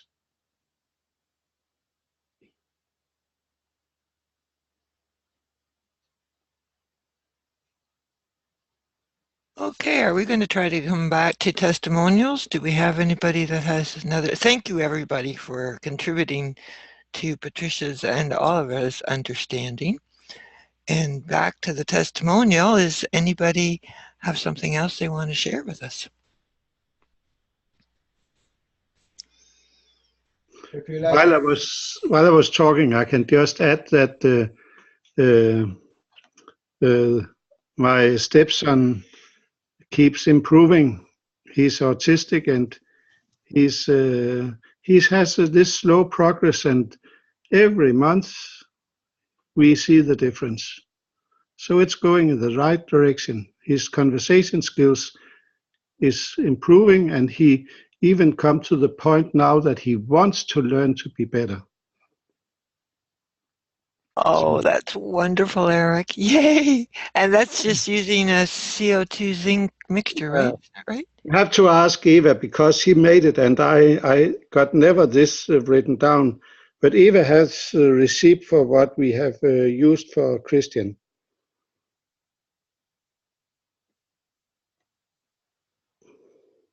Thank you. Yeah, just for all those who don't know what we're talking about, Eric has been using it on autism. So he's been using CO2 and zinc oxide water on the effects of autism, and seems to have good results with it. So thanks again, Eric, for sharing that. Danny, can I share screen?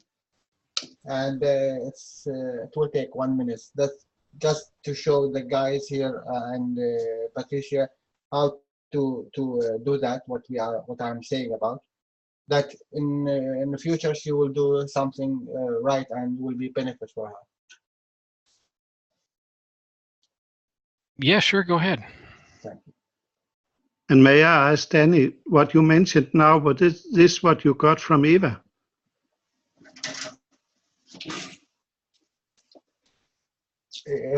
Danny, you can speak while I am doing. Oh, thanks, Shalal.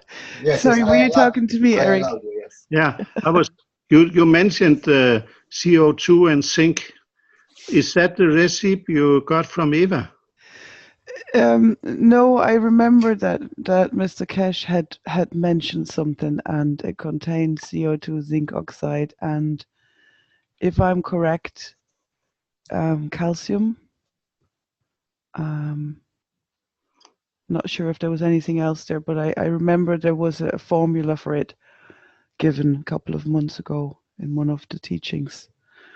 So we should be able to find that.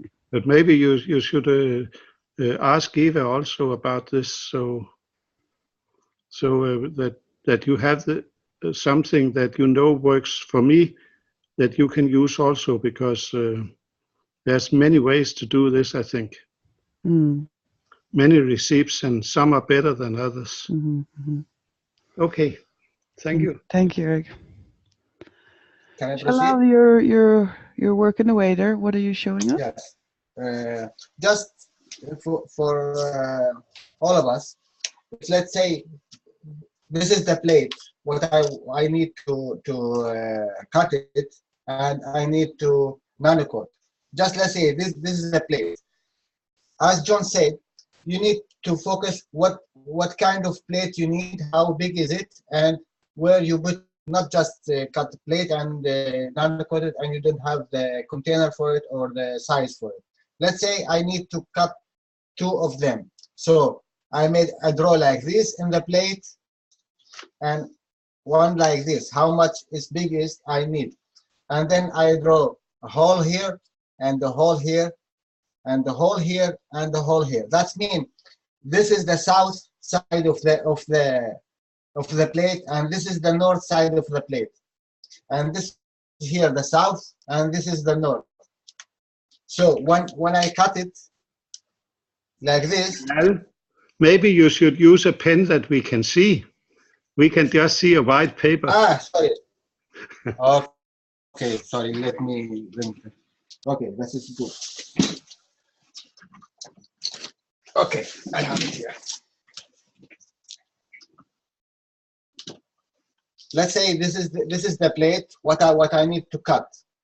In the beginning, I need to know how much distance, how much big the plate is, which container I will be used for it, and if I'm going to make all of them in one time, all the 4 ganses or 5 ganses, so I need 5 plates, let's say. So I make a draw in the plate or in the paper as it is, as like this, and I make a draw here for the holes like this in this shape. So this is the south, and this is the north, and this is the south, and this is the north of the plate. So that means whatever from where the plate is, and you don't know which side is the north and south, it's okay if you start from here and do all the rest in the same method. But if you know where is the south and north in the plate, it's okay. That is very good. And then you don't need to focus which direction is the manufacturing of the plate, you know, because they are using heat and they are using pressing.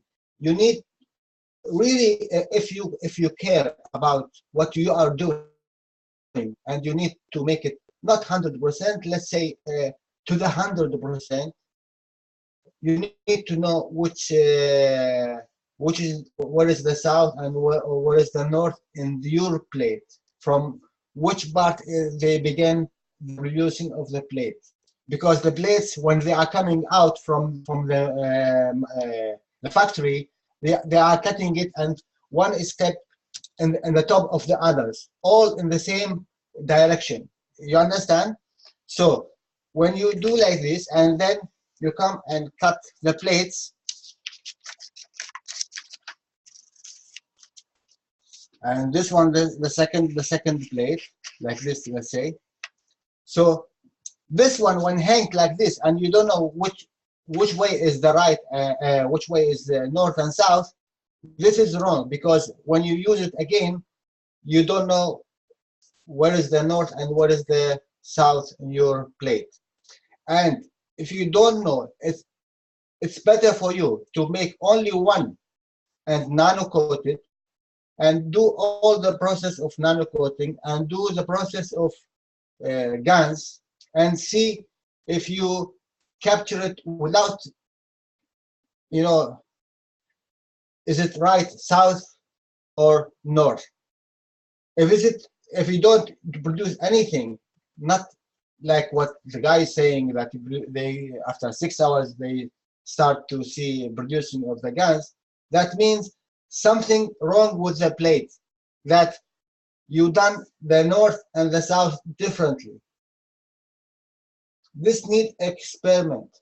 This need understanding what you are doing really. So after you done that, you make a holes in the plates from beginning, and if you make attachment for the wire, as you like, you want to make it from here or from as a whole. I am doing as a whole, not for, as a what do you call it, something outside of the, like this one. Some of them, they are doing like this, and they fold it like this to hang the cable in it. So as you like, how you want to do it, you can do it all. So when you put the plate in the container, you need to focus on real this thing, that the holes is in the top, like this, standing, and separately, not one touch the other.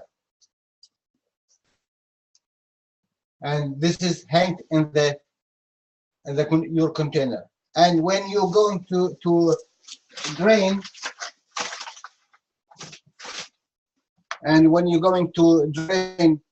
the electricity from it, you need to put the black one down, and the red one is in top, above the plate.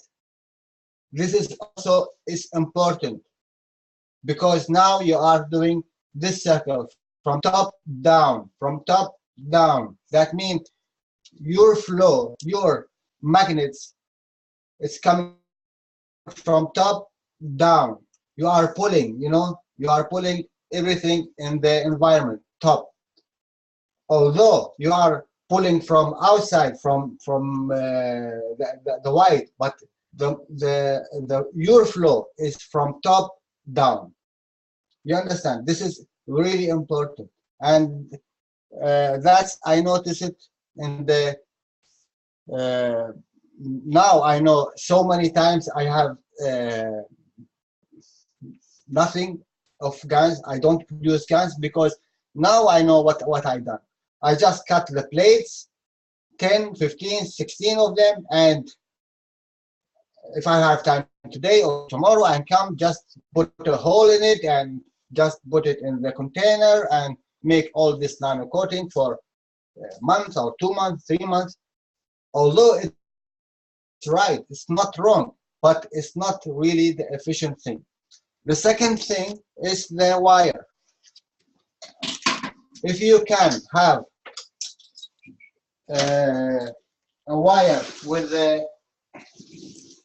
it's already without the cover of it, it's okay. It's very, very good. As John said, you need to bend the first one, and you roll how much you need. 80 turn, 81 turn, 160, as you like, how much you need, 27, 36, and then when you cut it, That means this one here is south, this one here is north. You need to write it. You need to write it. That's the bent one is the south one. The flat one is north one. So the second one, you need to bend also, and you go with it. This coming this direction, in your direction. Always in your direction. Your direction is south, outside your direction is north. You do like this. And then when you hang it, the same thing. South is down, north is up. Even if you're going to the nano coating, you need to do that also. And when you drain, the same thing. When it bends, the electricity from it, always. I'm telling you guys, always. Black is down, red is top. And you drain the electricity from it. In this situation, you are 95, 99% sure that what you are doing is right.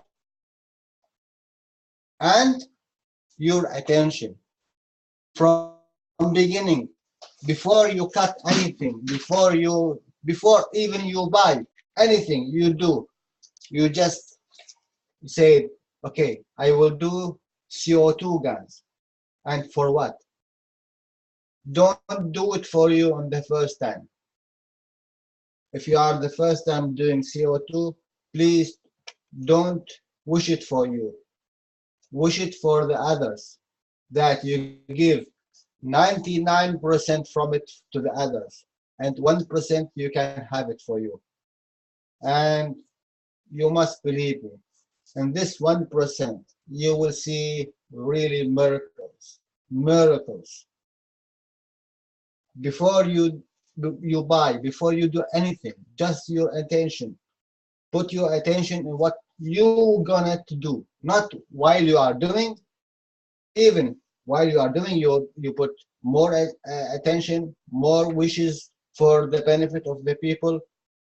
That will help, really, really help. And if you are good in it, whatever you do, which direction you make, you will get the 100% result. What we are doing, this is only tools. If someone do not know how to wish, if someone don't know, this is the first time for him. Better to make this process, write everything you do. Everything you do, you write it. What I done today, in this time, like this and like this and like this. I began with 1 meter of coiling. I done so and done so. I done so on this day, like a journal. Everything you write it, and then you see with the time, in 2 weeks time, 1 month time, you will be really profi in that. And anyone who will ask you, just you go, wait a minute, okay, I went in that, I've done that in after 6 hours, I done that after 8 hours, and then if there is something wrong, I or anyone else of the knowledge seekers, he will tell you, wait a minute, maybe this one needs more. Or if I say something, he said, Jalal, stop, I've done that and it was very perfect because I done so and so and so and so. And in that way, we all learn. Every day we are learning. And maybe in 1 month time, someone will come and say, no, the best thing, you do that and that and that and that. I find this one is better. And we will try it. And thank you all. Thank you, Patricia, for your what you're asking, because this is gives us real knowledge. Thank you. Thank you very much, Jalal. Very thorough. So this is kind of turned into testimonials / knowledge seekers workshop. That's okay though. Yeah, it's a bit of a workshop here. Wonderful. Thank you, everyone. Thank you, Danny. Thank you, Flint. Thanks. Are we trying to wrap this up, or are we going to go for Yeah, we should wrap this up in a little bit. I mean, we got like 15 minutes max left here. Anybody else want to offer a testimonial?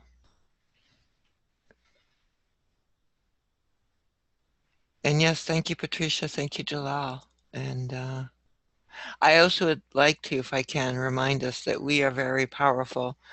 And I have had the experience of having a swollen jaw and a very impacted tooth, and just imagining a copper plate in my one hand and a zinc plate in my other hand, and asking and saying to myself, I am putting myself in alignment with all the elements that are.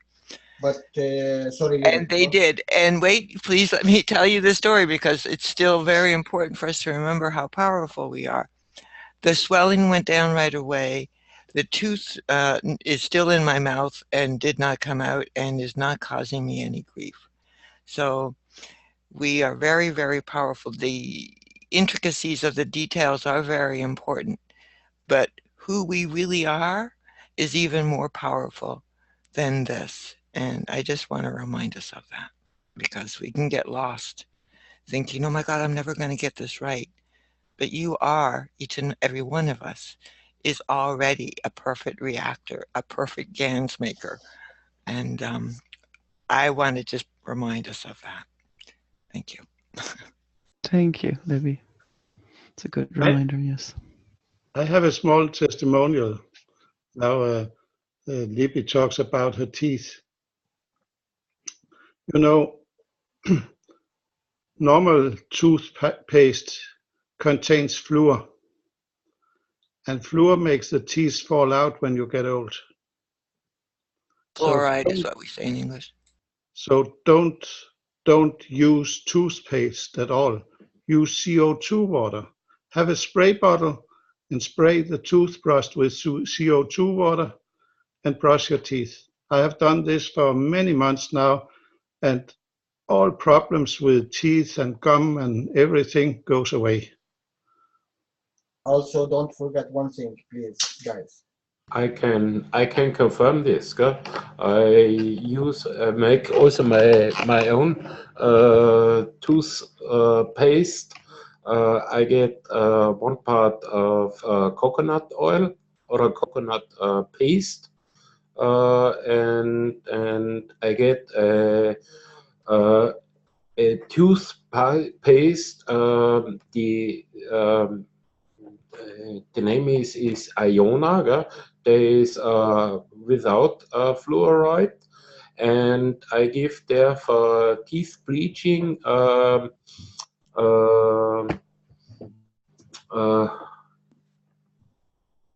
sure.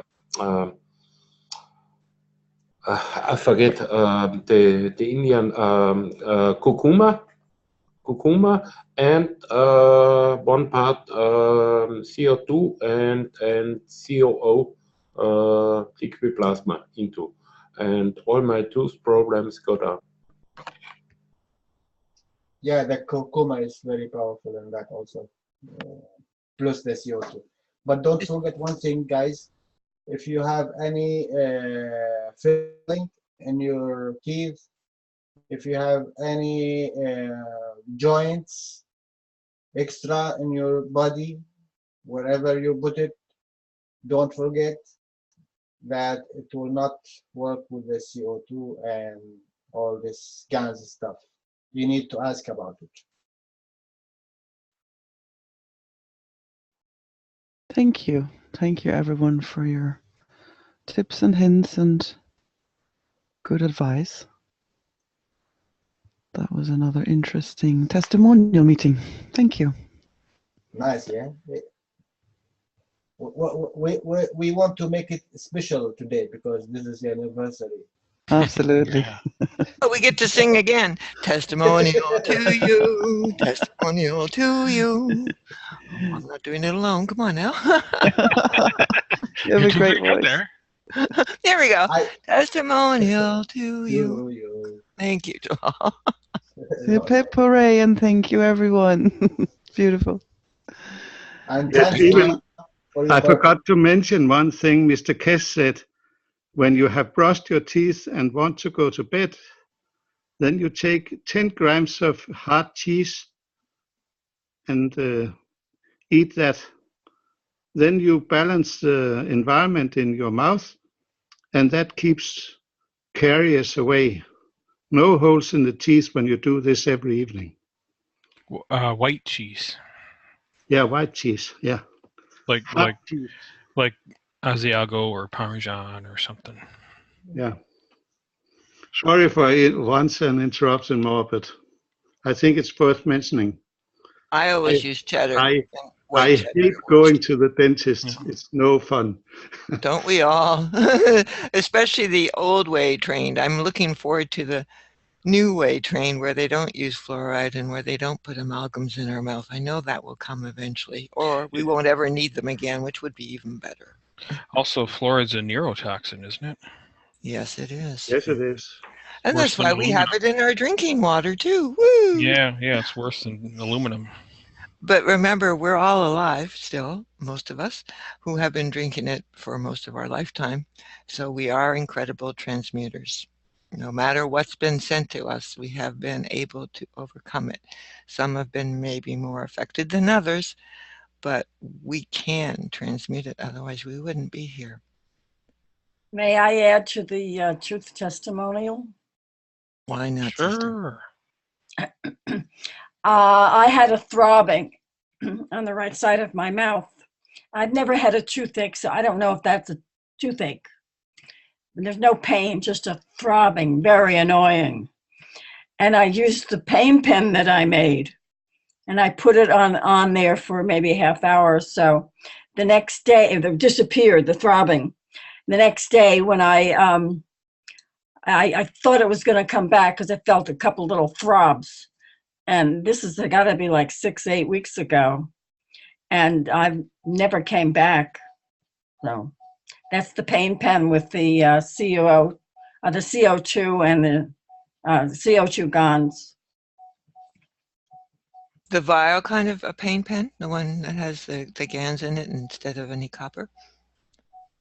Pardon? Was it the vial pen paint, like it comes in a vial, or is it a copper paint pen that you mean? Copper. Okay, thanks. It's good to hear the testimonials. Thanks again, everybody. Yes, thank you. Good advice here. Thank you all. Thank you for all the advices, and God bless to you all. Thank you to you, Joseph, for your beautiful share, and to everyone who shared today. Thank you, everybody. I love you. Thanks. I think we do meet again on December 11th. So 11th December is the second Monday of the month. Am I correct there, Flint? Yes, that is right. Okay, great. Why you are hurry? Sorry? Why you are hurry? No, I'm joking. So, thank you, everyone. This was the 12th public meeting for testimonials in all languages. Today is Monday, the 13th of November, 2017. And tonight's hosts were Flint Multhausen, Liberty van Druynen, and myself, Danny Mo. And thank you very much for everything. And I hope to see you soon again. Thank you. Houston in Deutsch.